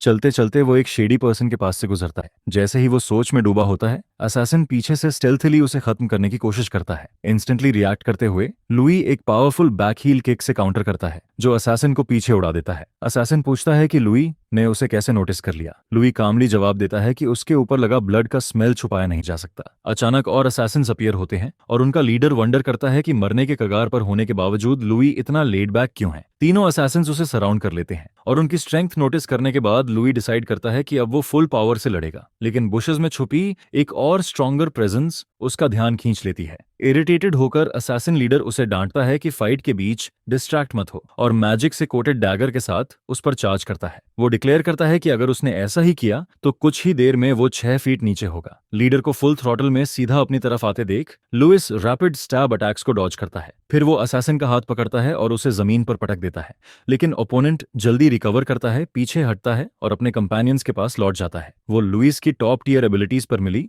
एक्यूरेट इंटेल को एक्नॉलेज करता है, लेकिन लुइस सोचता है कि वो क्या बकवास कर रहा है। लुई के hand to hand combat skill की तारीफ करने के बाद वो एलाउड वंडर करता है कि मैजिक के अगेंस्ट लुई कैसा परफॉर्म करेगा। बिना जवाब का इंतजार किए वो अपने साथियों को मैजिक असॉल्ट शुरू करने का सिग्नल देता है। उसी समय 3 असैसिन्स अपने क्रॉसबोज से लुई पर विंड एरोज फायर करते हैं। लकीली लुई जल्दी रिएक्ट करता है और एरोज डॉज कर लेता है। फिर वो उन पास के ट्रीज को देखता है जिन्हें एरोज ने हिट किया था और डैमेज देखकर विंड एरोज की डिस्ट्रक्टिव पावर गेज करता है। यह जानते हुए कि अब आगे बढ़ने के अलावा कोई ऑप्शन नहीं है, लुई गहरी सांस लेता है और एक ब्रीदिंग टेक्निक एक्टिवेट करता है जो उसके बॉडी के ची को यूज करके उसकी फिजिकल स्ट्रेंथ बढ़ाती है और एक्सप्लोजिव स्पीड देती है। वो उनकी तरफ चार्ज करता है, लेकिन लीडर उसके एफर्ट को डिसमिस करता है और विंड एरोज की एक और वेव फायर करने का ऑर्डर देता है। लुइस स्किलफुली शॉट्स डॉज करता है और कुछ ही पलों में असैसिन्स उसे ट्रैक करना खो देते हैं। अचानक लुई ऊपर से नीचे उतरता है और एक पावरफुल किक मारता है जो लीडर को जमीन पर पटक देता है। इसके तुरंत बाद वो और विंड एरोज को इवेड करते हुए पीछे हट जाता है। गुस्से में लीडर अपने आदमियों को लुई को रोकने का ऑर्डर देता है और तभी कहीं से एक और असैसिन अचानक लुई के पीछे अपीयर होता है और सरप्राइज चॉप किक लॉन्च करता है। लुई लकीली टाइम पर स्टेल्थ अटैक को परसीव कर लेता है और उसे ब्लॉक कर देता है।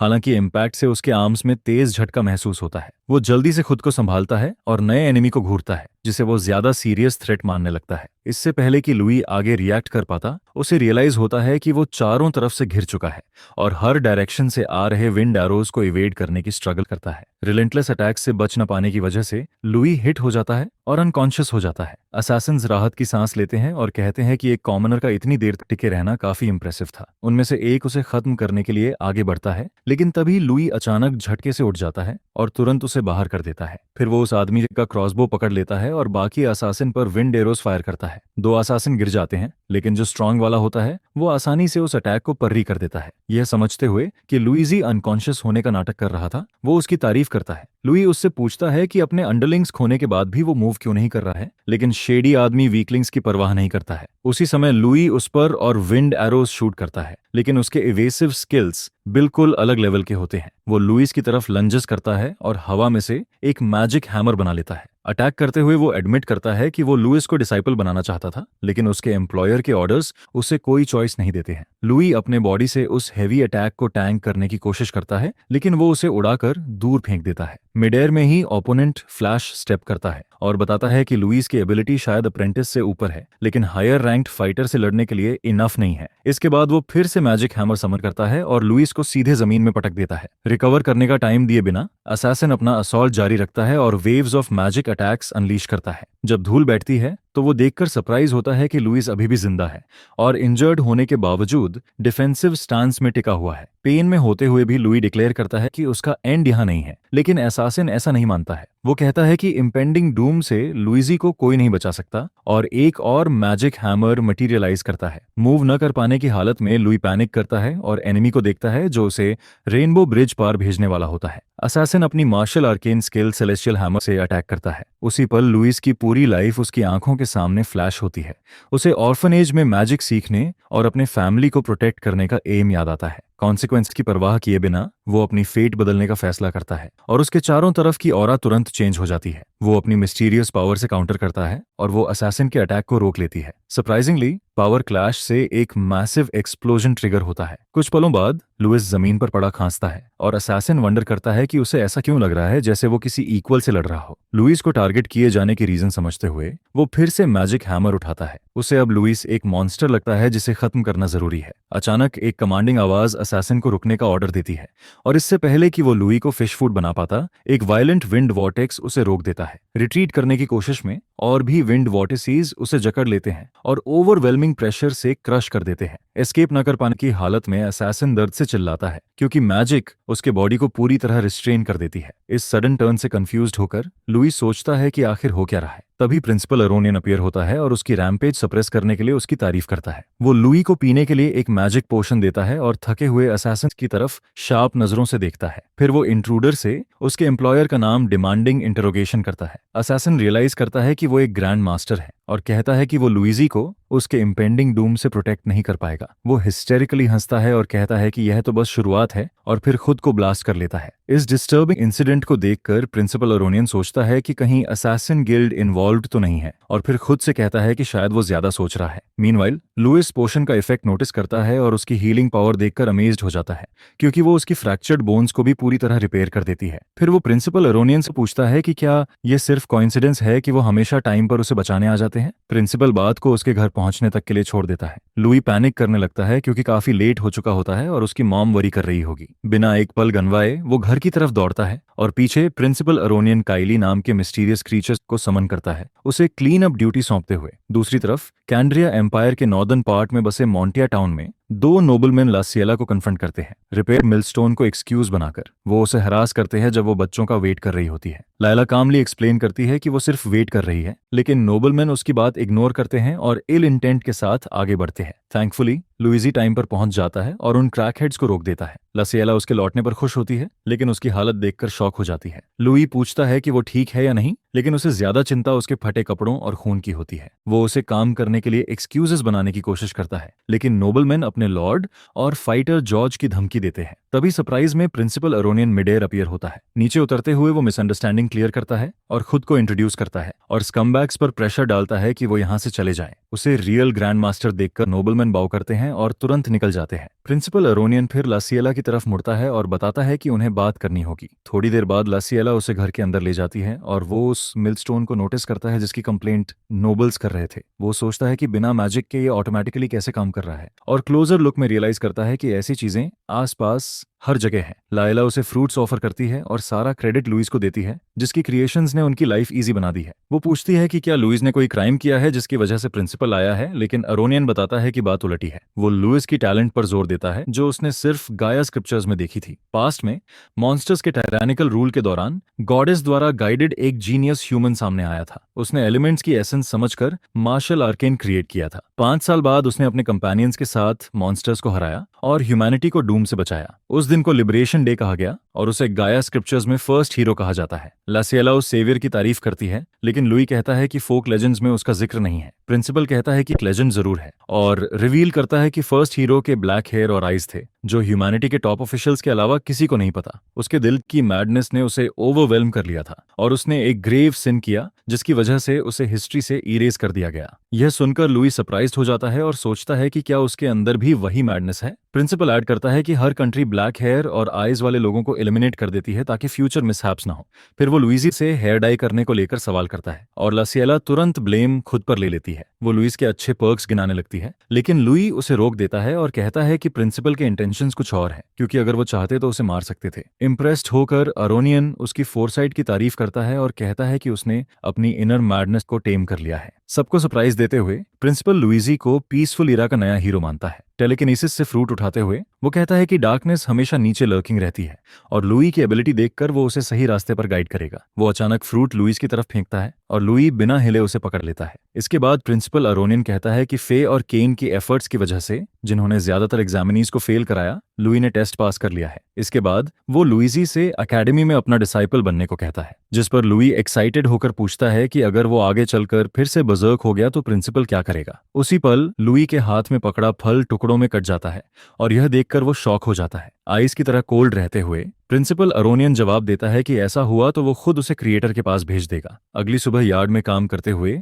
लुइस के एक फॉस्टर सिबलिंग उसकी तारीफ करता है कि उसे प्रिंसिपल अरोनियन से पर्सनल इन्विटेशन मिला है, लेकिन लुइस इसे एक वार्निंग की तरह भी देखता है। सिबलिंग एकेडमी की फीस की बातें करता रहता है, जबकि लुइसी लेजेंडरी हीरो से अपने कनेक्शन के बारे में सोचता रहता है। उसे प्रिंसिपल के वर्ड्स याद आते हैं और वो सोचता है कि क्या वो सच में उन पर ट्रस्ट कर सकता है। पिछली रात प्रिंसिपल के जाने से पहले लुई ने प्राइवेटली उससे पूछा था कि उसने लासिएला को सब कुछ क्यों बताया, जिससे वो एंग्शियस हो गई। प्रिंसिपल ने कहा था कि इग्नोरेंस उसे बर्डन बना देती, लेकिन लुई को ऐसा नहीं लगता था। अरोनियन ने आगे कहा था कि उसे जानना जरूरी था, क्योंकि अगर लुइस की आइडेंटिटी एक्सपोज हुई तो उसका फैमिली डेंजर में पड़ जाएगा। उड़ने से पहले उसने लुई से कहा था कि मजबूत बनो, क्योंकि यह ट्रायल्स की बस शुरुआत है। यह सब याद करते हुए लुई कंफर्म करता है कि प्रिंसिपल अरोनियन सही है और एकेडमी में और स्ट्रांग बनने का फैसला करता है। थोड़ी देर बाद उसके छोटे सिबलिंग्स उसे गुड बाय कहने आते हैं। उसकी सिस्टर लाना उछलकर उसकी बाहों में आ जाती है। आंसुओं भरी आंखों से वो पूछती है कि क्या वो रेगुलरली विजिट करेगा और उससे पिंकी प्रॉमिस करवाती है कि वो लॉन्ग ब्रेक्स में जरूर आएगा। इसके बाद एक बड़ा सिबलिंग लुई को बताता है कि किसी नोबल का बटलर उसे बुला रहा है। थोड़ी देर में लुई बाहर जाकर उस बटलर से मिलता है, जो तुरंत उसकी आइडेंटिटी कंफर्म करता है और खुद को औरंका फैमिली का बटलर बताते हुए उसे इनविटेशन देता है। केन का इनविटेशन देखकर लुई उसके इंटेंशन को समझ जाता है कि वो उनकी फ्रेंडशिप को और स्ट्रॉन्ग करना चाहता है और वो प्ले अलोंग करने का फैसला करता है। बटलर उसे कैरेज में ले जाता है और उनकी जर्नी शुरू होती है। उसी दिन बाद में वो हार्जन टाउन पहुंचते हैं। जैसे ही लुइस कैरेज से उतरता है, बटलर उसे औरंका फैमिली के बारे में ब्रीफ करता है। ग्रेट फैमिली की विशाल मैंसन देखकर लुइस का जब ड्रॉप हो जाता है, तभी केन बाहर दौड़कर उसे वेलकम करता है। केन फिर से कहता है कि अब वो क्लासमेट्स हैं और लुइस कहता है कि यह फाइनल एग्जाम में उसके एफर्ट्स की वजह से हुआ है। वो फे की हेल्प भी एक्नॉलेज करता है और डिसाइड करता है कि उनका अर्लियर बेट अब छोड़ दिया जाए।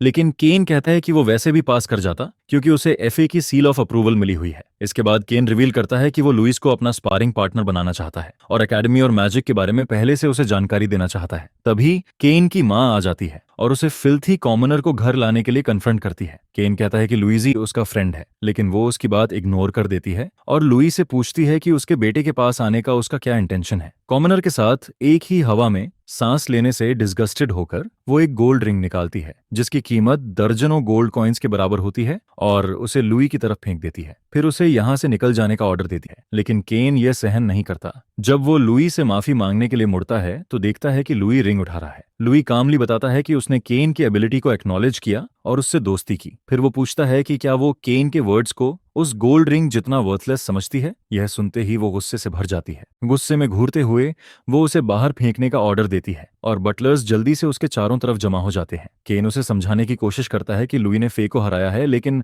वो इस रिडिकुलस बात पर विश्वास नहीं करती है। लुई इसे कंफर्म करता है और कहता है कि केन उसके साथ रहकर और स्ट्रांग बन सकता है। उसकी एरोगेंस कैन की मां को और भड़का देती है। उसी समय मैंशन का दरवाजा खुलता है और एक स्ट्रॉन्ग विंड बटलर्स को हटाते हुए अंदर आती है। केन के फादर विलियम अंदर आते हैं और लुइस वीस की कॉन्फिडेंट डिक्लेरेशन को दोहराते हैं। केन की मां घबरा जाती है और विलियम को मनाने की कोशिश करती है, लेकिन वो उसे इग्नोर करके आगे बढ़ जाते हैं। केन झुककर अपने फादर को ग्रीट करता है और लुइस भी ग्रीट करता है। साथ ही उसके इनक्रेडिबल ऑरा को महसूस करता है जो प्रिंसिपल अरोनियन के बराबर होती है। विलियम केन से पूछता है कि क्या यह सच है और केन बताता है कि लुइस उससे ज्यादा स्ट्रांग है। इंटरेस्टेड होकर विलियम लुई से इसे प्रूव करने को कहता है और तुरंत अपना किलिंग इंटेंट रिलीज करता है जो एक फेरोशियस टाइगर का रूप ले लेता है। लुई रिएक्ट करने से पहले ही वो ऑरा उसके चेस्ट में अपने फैंग गड़ा देती है और उसे सांस लेना मुश्किल हो जाता है। उसी पल लुई पैनिक करता है क्योंकि उसे लगता है कि विलियम सच में उसकी लाइफ खत्म करना चाहता है। विलियम उसे घूरता है और उसकी विल पावर लुइस की सोल में छेद कर देती है। अपने थॉट्स संभालते हुए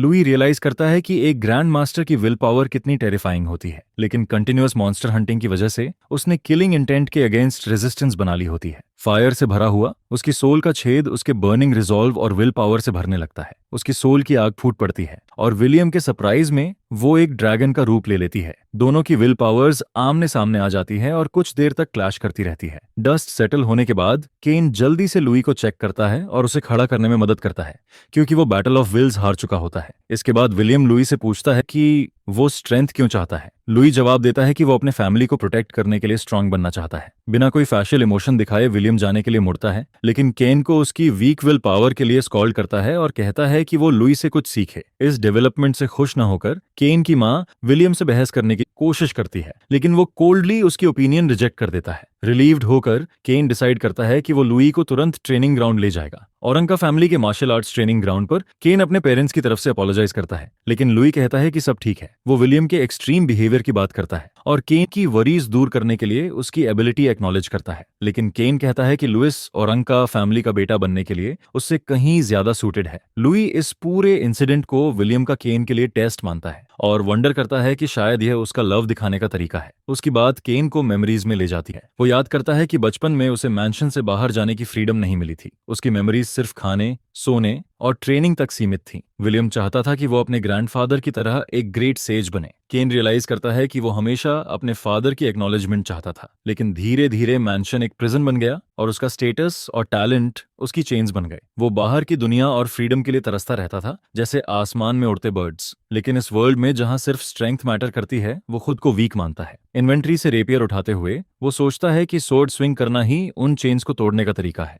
इसके बाद केन रिवील करता है कि उसका फादर भी एकेडमी का ग्रेजुएट रहा है और वो स्ट्रांग बनने का फैसला करता है ताकि उसे फ्रीली जीने की परमिशन मिल सके। केन लुइस की तरफ मुड़ता है, उससे स्ट्रांग बनाने की उम्मीद रखते हुए, और दोनों फ्रेंड्स स्पार शुरू कर देते हैं। डिस्टेंस से विलियम उन्हें देखता है और अपने बटलर से इन्वेस्टिगेशन के रिजल्ट पूछता है। बटलर बताता है कि लुई ऑर्डिनरी नहीं है और एग्जाम के दौरान उसके एक्सप्लॉइट सुनाता है। फे को हराने और कई बार प्रिंसिपल अरोनियन की हेल्प मिलने की बात सुनकर विलियम कंक्लूड करता है कि लुइस एक ट्रबल मेकर है। बटलर पूछता है कि फिर भी उसने लुई को अंदर क्यों आने दिया। विलियम जवाब देता है कि लोग चैलेंजेस से ही ग्रो करते हैं और ट्रबल्स ओवरकम करके स्किल्स होन होती है। अपनी इंट्यूशन से वो गैस करता है कि लुइस सच में केन को स्ट्रांग बनाने में मदद कर सकता है। मीनवाइल बिना वेपन के लड़ रहा लुइस एक किक से केन को पीछे धकेल देता है। केन संभलता है और विंड लंज नाम की मार्शल आर्कन स्किल एक्टिवेट करता है। वो विंड मैजिक से बूस्टेड स्विफ्ट स्टैब अटैक के साथ लुइस पर चार्ज करता है, लेकिन दुर्भाग्य से वो सीधे लुइस वाइस की फिस्ट से टकरा जाता है, जिससे उसका प्रिटी फेस लगभग खराब हो जाता है और वो बाउट हार जाता है। इसके बाद लुइस उसकी स्किल एक्नॉलेज करता है, लेकिन उसकी डेमेरिट्स भी पॉइंट आउट करता है। पॉइंटर्स मिलने के बाद केन समझ जाता है कि फे लुई क्यों नहीं हरा पाई, लेकिन वो वंडर करता है कि लुई उसके फेस को इतनी देर से क्यों घूर रहा है। लुई उससे रेपियर लेता है और पूछता है कि क्या उसे कभी अपने फाइटिंग स्टाइल में कुछ ऑफ सा फील हुआ है। केन समझ नहीं पाता कि वो क्या कहना चाहता है और बताता है कि वो ईरान का फैमिली की टेक्निक्स यूज कर रहा है, जो जनरेशन से पास डाउन होती आई है, और इन्हीं टेक्निक्स ने उसके फादर और ग्रैंडफादर को स्ट्रांग बनाया है। लुइजी उसे बताता है कि और भी रास्ते होते हैं, जिस पर केन सोचने लगता है कि क्या उसका पाथ अपने प्रेडिसेसर से अलग हो सकता है। तभी लुई रैपियर को इन्वेंट्री में वापस रख देता है, केन को एक डैगर दिखाता है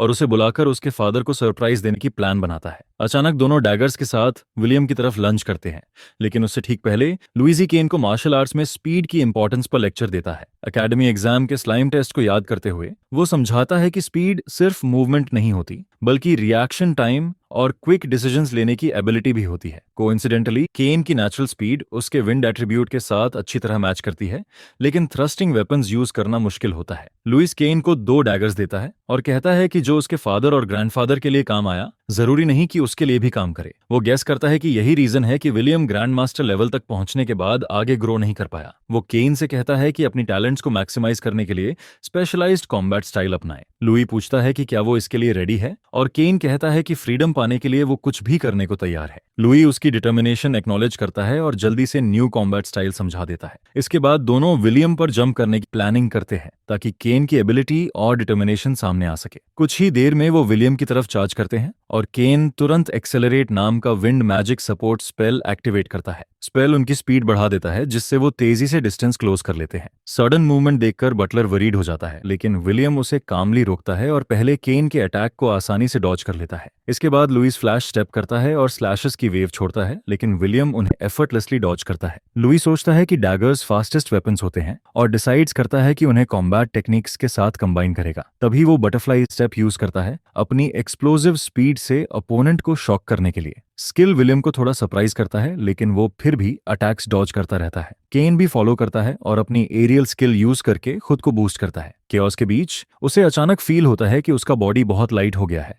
और उसे ऐसी फ्रीडम फील होती है जो उसने पहले कभी नहीं की थी। वेपन्स के साथ अपनी कंपैटिबिलिटी देखकर वो डिसाइड करता है कि अपनी कॉम्बैट टेक्निक्स और विंड मैजिक को फ्यूज करेगा। जैसे ही केन फ्यूज करता है, विलियम का ध्यान उस पर जाता है और वो साइड देखकर शॉक हो जाता है। केन अपने नए मार्शल वे को एक्सेप्ट करता है और हिट करने की कोशिश करता है, लेकिन इससे पहले कि वो कर पाए, विलियम मैसिव आउटबर्स्ट रिलीज करता है, जो दोनों को पीछे धकेल देता है। गुस्से में वो केन से पूछता है कि क्या वो क्लैन की टेक्निक्स छोड़कर अपनी विल प्रूव करना चाहता है। दोनों खुद को रीग्रुप करते हैं और लुई तुरंत केन से फिर से एक्सेलरेट यूज करने को कहता है। बिना हेजिटेट किए केन लुइस के शोल्डर पर हाथ रखता है और स्पेल एक्टिवेट करता है और दोनों फुल थ्रॉटल में असॉल्ट जारी रखते हैं। विलियम उनके सिंक्रोनाइज्ड मूवमेंट्स देखता है, लेकिन उसकी इवेसिव स्किल्स बिल्कुल अलग लेवल की होती है। थोड़ी देर बाद वो केन की ब्लेड पर अपनी ऑरा डाल देता है, लेकिन केन अपने फादर की पकड़ से निकलकर फिर रिट्रीट कर जाता है। यह विलियम को गुस्सा दिलाता है और वो उसे कावर्ड कह देता है, लेकिन केन को लुई की अर्लियर लेक्चर याद आती है जिसमें रिट्रीट के मेरिट्स बताए गए थे। वो फिर से खुद को संभालता है और फादर को कन्फ्रंट करता है, लेकिन केन फिर टॉर्नेडो स्पेल से डॉज करता है और लुई के साथ रीग्रुप करता है। दोनों पीछे से उस पर चार्ज करते हैं, पूरी आवाज में चिल्लाते हुए, ये उम्मीद करते हुए कि अगला अटैक कनेक्ट करेगा। पहले लुई ने केन को बेसबॉल की एक टेक्निक सिखाई थी जिसे चेंजअप कहते हैं। उसने समझाया था कि स्पीड बदलकर ओपोनेंट को डिसीव किया जा सकता है, जिससे स्लो मूवमेंट भी डेंजरस लगने लगती है। सही तरीके से यूज करने पर यह एनिमी की टाइमिंग डिस्टर्ब कर देती है और रिएक्शन डिले हो जाता है। अगर ओपोनेंट एक पल के लिए भी हेजिटेट करे तो उसी डिले का फायदा उठाया जा सकता है। अब दोनों इस टेक्निक को प्रैक्टिस में लाते हैं। अनप्रेडिक्टेबल स्पीड वेरिएशन से विलियम को ओवरवेल्म करने की कोशिश करते हैं। विलियम कैजुअली अटैक्स डॉज करता है और स्लो अटैक्स को नजरअंदाज कर देता है, लेकिन तभी केन का डिलेड अटैक उसे सरप्राइज कर देता है। ब्लेड विलियम के शोल्डर को ग्रेज कर जाती है और उसकी फर डैमेज हो जाती है। हिट लगते ही दोनों एक्साइटेड हो जाते हैं और लगातार अटैक्स जारी रखते हैं, लेकिन विलियम कहता है कि अब काफी है। वो केन को फैमिली का नाम डिसग्रेस न करने का ऑर्डर देता है और ट्रेनिंग ग्राउंड छोड़ देता है। केन इसे अपने फादर की अप्रूवल मानकर खुश हो जाता है और विलियम के बटलर के साथ जाने के बाद लुइस के साथ सेलिब्रेट करता है। चलते चलते विलियम सोचता है कि दोनों ने उसके खिलाफ जो टेक्निक्स यूज की थी, हिट एंड रिट्रीट टैक्टिक्स, उसके दिमाग में घूमती रहती है और स्ट्रेटेजिक विथड्रॉल का आइडिया उसे इंटरेस्टिंग लगने लगता है। वो एक डैगर मटेरियलाइज करता है और रियलाइज करता है कि शायद उसने बच्चों से कुछ नया सीख लिया है। मीनवाइल लुई को ग्रैंड मास्टर से फाइट न कर पाने का थोड़ा रिग्रेट होता है, लेकिन केन अपनी लाइफ का सबसे अच्छा फीलिंग एंजॉय कर रहा होता है क्योंकि उसके फादर ने पहली बार उसे एक्नॉलेज किया था। वो लुई को प्रेजेंट देकर रिवॉर्ड करने का डिसाइड करता है। बाद में ओरांका फैमिली की लाइब्रेरी में किताबों की शेयर क्वांटिटी देखकर लुई स्टन्ड रह जाता है। केन एक बॉक्स लेकर आता है रिवॉर्ड्स के साथ और उसे धन्यवाद देता है कि उसने उसे जल्दी अपना पाथ ढूंढने में हेल्प की। बॉक्स के कंटेंट्स देखकर लुई और ज्यादा शॉक हो जाता है क्योंकि वो बहुत वैल्यूएबल होते हैं। अंदर एक्सट्रीमली वैल्यूएबल बुक्स होती है जिनमें अकेडमी रेफरेंसेस और रेयर मैजिक टेक्स्ट्स शामिल होती है जिन्हें कॉमनर्स रेयरली देख पाते हैं। केन उसे बेसिक माना थ्योरी और माना एट्रीब्यूट थ्योरी सिखाने वाली बुक्स देता है। इसके बाद वो मैजिक और मार्शल आर्ट्स की डिविजन्स के बारे में भी टिप्स देता है। इसके अलावा केन लुई को मैजिक अवेकनिंग रिचुअल के बारे में बताता है जो हर न्यू स्टूडेंट को अंडरगो करना पड़ता है। यह रिचुअल गाया की स्टैचू के थ्रू एलिमेंट सेंस करने का होता है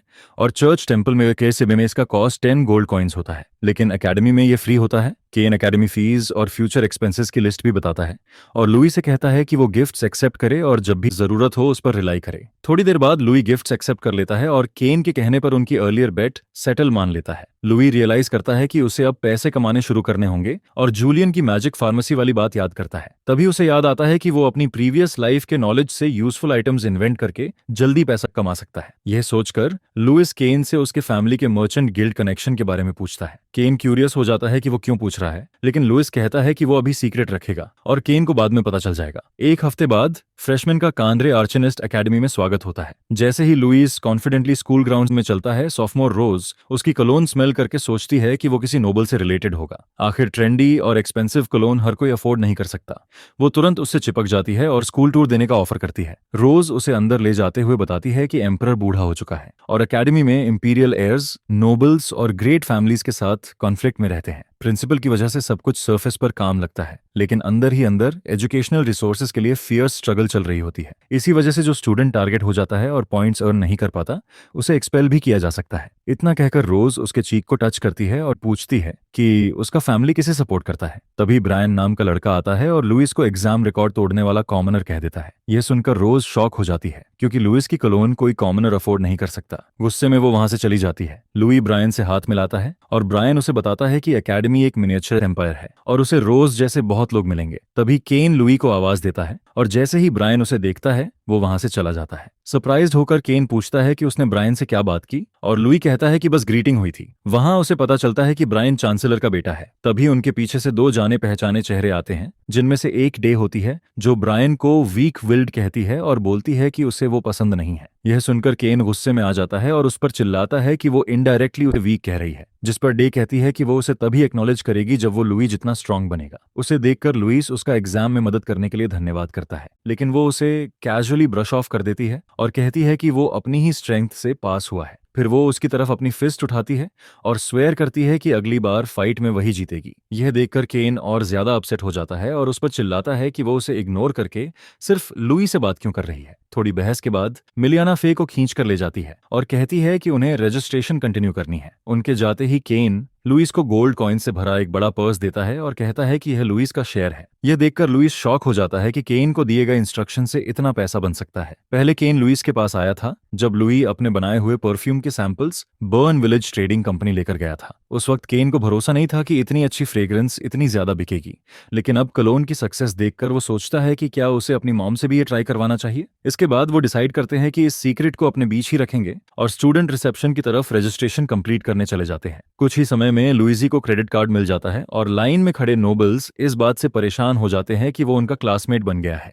इसलिए वो बुदबुदाते हैं कि उसने जरूर केन और फे की सक्सेस का फायदा उठाकर एंट्री ली है। यह सब सुनकर लुइस को पता चलता है कि शीथ एक्सपेल्ड हो चुका है। वो केन से इसके बारे में पूछता है और केन बताता है कि असैसिन्स के पीछे मास्टरमाइंड शीथ ही था। स्कूल को जब यह पता चला तो प्रिंसिपल ने उसे एक्सपेल कर दिया। यह सुनकर लुइजी का चेहरा सख्त हो जाता है क्योंकि वही आदमी उसे मरवाने के करीब था। लेकिन बात यहीं खत्म नहीं होती। केन कुछ स्टूडेंट्स की तरफ इशारा करके लुई को बताता है कि शीथ का एक बड़ा भाई है जेस नाम का, और पता नहीं वो क्या करेगा, इसलिए बेहतर है कि लुई केन के पास ही रहे। जेस और उसके लैकीज लुई को देख लेते हैं और जेस मुस्कुराते हुए कहता है कि यह तो बस शुरुआत है। वो स्वेयर करता है कि लुइस को धीरे धीरे डिस्पेयर का स्वाद चखाएगा। उसी दिन बाद में एकेडमी के ग्रैंड हॉल में प्रिंसिपल फ्रेशर्स का स्वागत करता है और उन्हें एड्रेस करता है। मोटिवेशनल बातें करने के बाद वो नील को स्टेज पर बुलाता है ताकि वो फ्रेशमैन रिप्रेजेंटेटिव के तौर पर स्पीच दे। सबके सरप्राइज में वो ब्रूट अपने ह्यूज एक्स के साथ बिना किसी हेसिटेशन के स्टेज पर चढ़ता है और अपना किलिंग इंटेंट रिलीज करता है। टीचर्स तुरंत उसकी तरफ लपकते हैं, लेकिन अरोनियन उन्हें रोक देता है।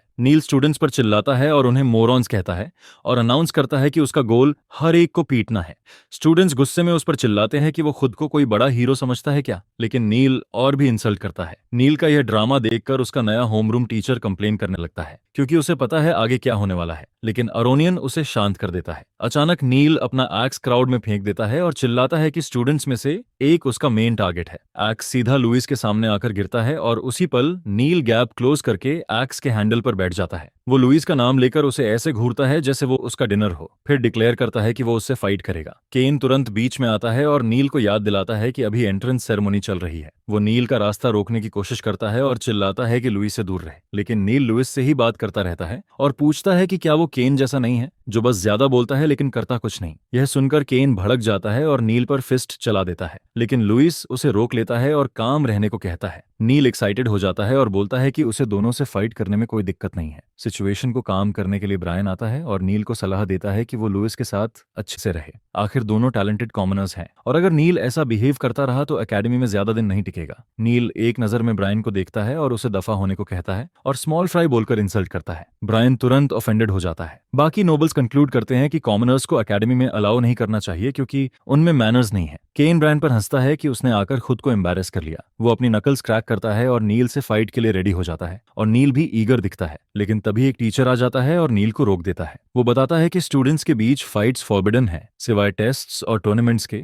और वो भी टीचर की मौजूदगी में। रूल तोड़ने पर स्टूडेंट को एक्सपेल कर दिया जाएगा। यह सुनकर नील हंसता है और मानता है कि एक्सपेल होना झंझट का काम होगा, इसलिए वो अपना एक्सल उठाता है और कहता है कि फाइट अभी होल्ड पर है। जाते जाते वो लुइस से कहता है कि उसका इंतजार करे। इसके बाद टीचर सबको डिसमिस कर देता है और बताता है कि लेक्चर्स अगले दिन से शुरू होंगे। कंफ्यूज्ड होकर लुइस सोचता है कि नील उससे फाइट क्यों करना चाहता है। केन इसका ब्लेम फे पर डाल देता है और उसे मसल हेड कहता है। फे तुरंत उस पर हमला करती है और कहती है कि वो लुइस और खुद को एक्सपेल करवाने के करीब था। फिर वो लुई से अपोलोजाइज करती है और कन्फेस करती है कि यह उसकी गलती है क्योंकि फाइनल एग्जाम में उसने नील से फाइट की थी। उस वक्त टाइम खत्म होने की वजह से फाइट टाई हो गई थी, लेकिन जब से नील ने सुना कि फे लुइस से हार गई है, वो उससे फाइट करने के लिए बेताब है। थैंकफुली लुइस ने पहले नील की टॉन्ट्स पर रिएक्ट नहीं किया, नहीं तो फे को बुरा लगता अगर उसकी वजह से उसे एक्सपेल कर दिया जाता। कुछ ही सेकंड्स में केन लुइस को वहां से खींच ले जाता है और नोट करता है कि बाकी स्टूडेंट्स उन्हें पसंद नहीं करते। उसी दिन बाद में एकेडमी शॉप पर लुइस आइटम्स की कीमत देखकर ऑलमोस्ट फ्रीक आउट हो जाता है। अटेंडेंट उसे पिलोज दिखाता है जिनकी कीमत सिल्वर कॉइन्स से लेकर गोल्ड कॉइन्स तक होती है। पुअर बॉय हिसाब लगाने लगता है कि एकेडमी में कॉइन्स कितनी तेजी से खर्च हो जाते हैं। सरप्राइजिंगली केन कहता है कि ये प्रोडक्ट्स एक्सपेंसिव नहीं है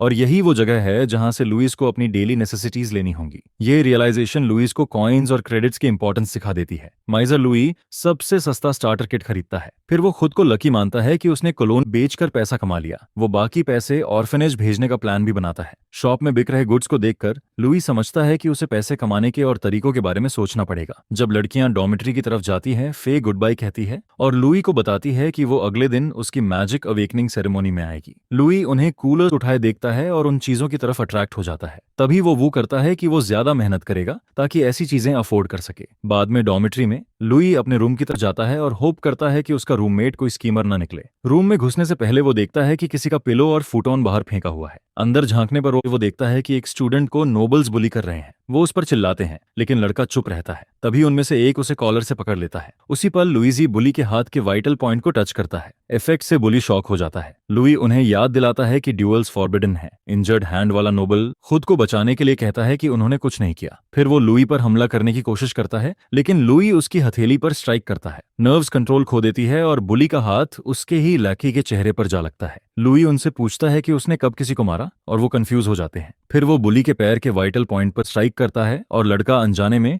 दूसरे लैकी को किक कर देता है। जब बुली समझने की कोशिश करता है कि हो क्या रहा है, लुई उसे आखिरी बार स्ट्राइक करता है और उसका बॉडी उसके दोस्तों पर गिर जाता है। वो ब्रैट 2 और 2 जोड़ता है और समझ जाता है कि यह सब लुइस कर रहा है, लेकिन लुइस इससे इनकार कर देता है। लड़का जिद करता है और कहता है कि लुइस ही उसके बॉडी को कंट्रोल कर रहा है और वो लुइस वीस को मॉन्स्टर बुलाता है। लुइस उसे घूरता है और लड़का डर से कांप जाता है। लकीली से वही शॉर्ट और क्वाइट स्टूडेंट बीच में आ जाता है और लुई को मैटर आगे बढ़ाने से रोक देता है। इसके बाद लुइजी सजेस्ट करता है कि अगर पुलिस को कोई प्रॉब्लम है तो प्रिंसिपल को रिपोर्ट कर दें। यह सुनते ही वो भाग जाते हैं और चिल्लाते हैं कि लुइस को उन्हें ह्यूमिलिएट करने की कीमत चुकानी पड़ेगी। उनके जाने के बाद लुइस खुद को कारा से इंट्रोड्यूस करता है। कारा अपना फुट ऑन उठाते हुए उसका नाम बता देता है। लुइस उससे बात करने की कोशिश करता है, लेकिन कारा उसे इग्नोर करके अंदर चला जाता है। लुइस बुरा नहीं मानता क्योंकि वो समझ जाता है कि कारा जरूरत से ज्यादा शाय है। वो रूम अरेंज करता है और होप करता है कि अगले दिन होने वाले रिचुअल में कुछ क्रेजी ना हो। मीनवाइल गॉडेस की स्टैचू से ज्यादा दूर नहीं कुछ ग्रुप स्ट्रैप सेट कर रहे होते हैं। अगले दिन गॉडेस के टेंपल में मैजिक अवेकन करने आए फ्रेशमैन गाया की विशाल स्टैचू को देखते हैं। इंस्ट्रक्टर उन्हें कहानी सुनाता है कि कैसे गाया ने एक समय ह्यूमंस और मॉन्स्टर्स के कोएग्जिस्टेंस के लिए दुनिया बनाई थी,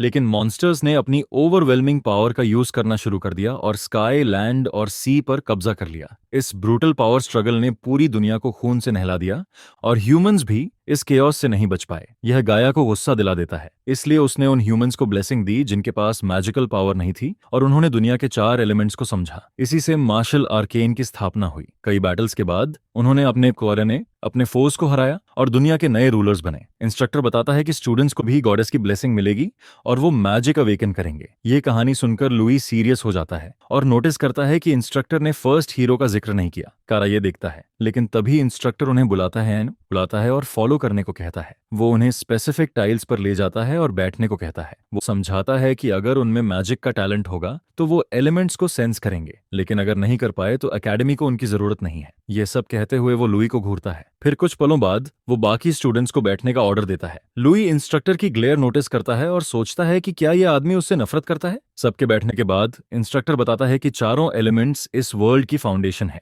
और उन्हें ग्रास्प करने के लिए माइंड को शार्प करना जरूरी है। इसके साथ ही वो चांट शुरू करता है। अगले ही पल एलिमेंटल सिंबल स्टैच्यू पर चमकने लगते हैं। स्टूडेंट्स अमेज्ड हो जाते हैं जब वो स्पेस में फ्लोटिंग गॉडेस का जायंट एवेटार देखते हैं, जिसके चारों तरफ एलिमेंटल बबल्स तैर रहे होते हैं। जैसे जैसे स्टूडेंट्स कॉन्सेंट्रेट करते हैं, कई लोगों को 4 में से एक एलिमेंट मिल जाता है। कुछ खुश होते हैं तो कुछ कंप्लेन करते हैं कि उन्हें मिला एलिमेंट उनके करियर पाथ के लिए सूटेबल नहीं है। अचानक नील 2 एलिमेंट से बने फ्लेम वॉटेक्स से घिर जाता है। यह देखकर सब शॉक्ड हो जाते हैं कि उसके पास अर्थ और फायर दोनों एट्रीब्यूट्स हैं। इस पॉइंट पर सब सोचने लगते हैं कि क्या नील एक जीनियस है जो दोनों एलिमेंट्स को कंट्रोल कर सकता है। एक्साइटेड होकर मसल हेड नील अपनी फ्लेम्स इग्नाइट करता है और एलिमेंट्स को ऑर्डर देता है कि वो उसकी बात माने। फिर वो लुइजी की तरफ देखता है और डिक्लेयर करता है कि अगर लुई अवेकन नहीं कर पाया तो वो उसका राइवल नहीं है, इसलिए लुई उसे डिसअपॉइंट ना करे। बाकी स्टूडेंट्स भी लुइस की तरफ देखने लगते हैं और एक्सपेक्ट करते हैं कि वो भी उन्हें शॉक करेगा, लेकिन वो देखते हैं कि लुइस के आसपास कोई एलिमेंट नहीं है। लुई पूरी ताकत से कॉन्सेंट्रेट करता है और सोचता है कि वो कुछ भी क्यों नहीं भेज पा रहा है। पहले उसे लगता है कि शायद वो इस वर्ल्ड से नहीं है, इसलिए ऐसा हो रहा है, लेकिन फिर उसे केन के साथ स्पार करते समय महसूस हुई स्ट्रेंज पावर याद आती है। इस समय लुइस को लगता है कि उसका माइंड पोल्यूटेड हो रहा है। वो डिक्लेयर करता है कि उसकी विल इतनी आसानी से नहीं टूटेगी।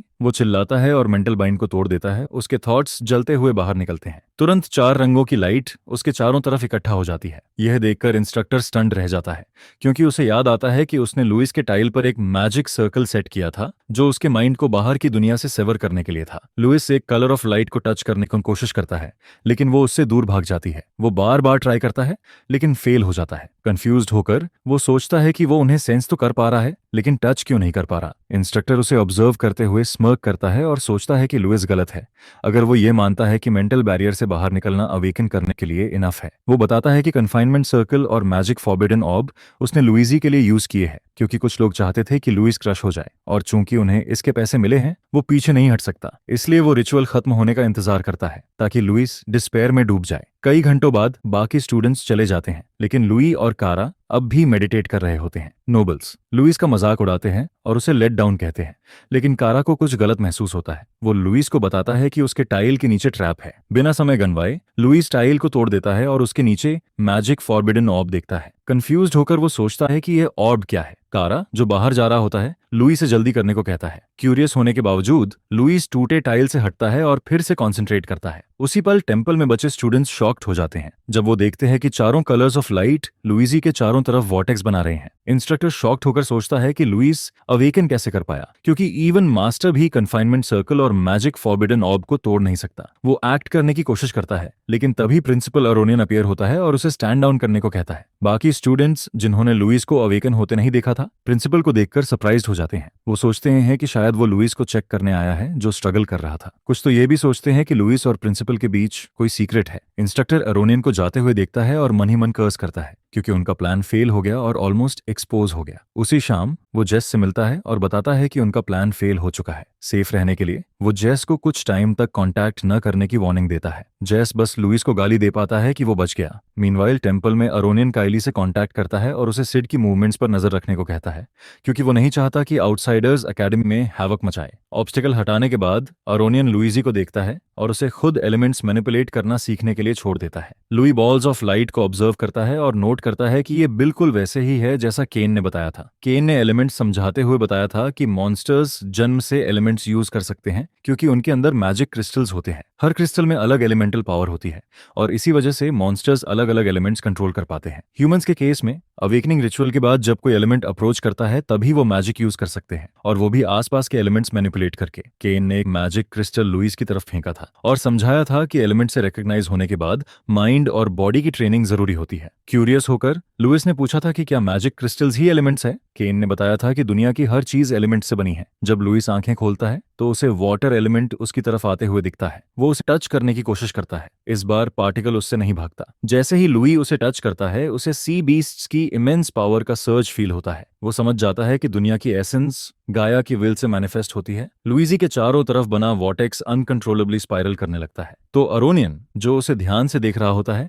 तुरंत गॉडेस बैरियर सील एक्टिवेट कर देता है। इससे गॉडेस लुइस को चारों एलिमेंट से बने बैरियर में ट्रैप कर लेती है। उसी पल लुइस का हेयर डाई फेड हो जाता है और उसके ब्लैक हेयर बाहर आ जाते हैं। लकली बैरियर एक तेज ब्राइट लाइट प्रोड्यूस करता है, जिससे शॉक्ड स्टूडेंट्स लुइस को देख नहीं पाते। उन्हें बस यही चिंता रहती है कि उसने इतना बड़ा मैजिकल वेव कैसे पैदा किया और प्रिंसिपल ने उसे सील क्यों कर दिया। बैरियर मेंटेन करते हुए एरोनियन लुई पर चिल्लाता है कि वो काम रहे और अपने आसपास से प्रभावित ना हो। लुइस एरोनियन की बात सुनता है और आखिरकार शांत हो जाता है। इस बार वो एलिमेंट्स को ऑब्जर्व करता है और रियलाइज करता है कि वो साइंस के एलिमेंट्री पार्टिकल्स से काफी सिमिलर है। वो अपनी थ्योरी टेस्ट करने के लिए उनकी फ्रीक्वेंसी चेंज करता है। उसी इंस्टेंट लाइट का बॉल इरप्ट हो जाता है और एलिमेंट्स अपने सिंबल्स शो करते हैं। तब वॉटेक्स और ज्यादा तेज स्पाइरल करने लगता है और एरोनियन समेत आसपास के स्टूडेंट्स इतने वरीड हो जाते हैं कि वो मान लेते हैं कि लुइस की ऑरा नील से कहीं ज्यादा टेरिफाइंग है। ये नोटिस करके कि लुइस कंट्रोल खो नहीं रहा, अरोनियन उसे उसकी इमेजिनेशन से आगे जाने के लिए कमेंट करता है। एलिमेंट्स को ध्यान से ऑब्जर्व करते हुए लुइस कंक्लूड करता है कि मैजिकल एसेंस और एलिमेंट्री पार्टिकल्स असल में सेम है और इसकी वजह से ह्यूमंस भी मॉन्स्टर्स की तरह आसानी से मैजिक यूज कर सकते हैं। इसके बाद वो एलिमेंट अब्सॉर्ब करता है और नोट करता है कि एलिमेंट्री पार्टिकल्स की तरह ये भी लगातार मोशन में रहते हैं। इसका मतलब ये है कि ची और ब्रीदिंग के फ्लो के साथ उनकी मूवमेंट हार्मोनाइज करने से एलिमेंट्स की सर्कुलेशन स्मूथ हो सकती है, और अगर ऐसा है तो लुई अपने बॉडी में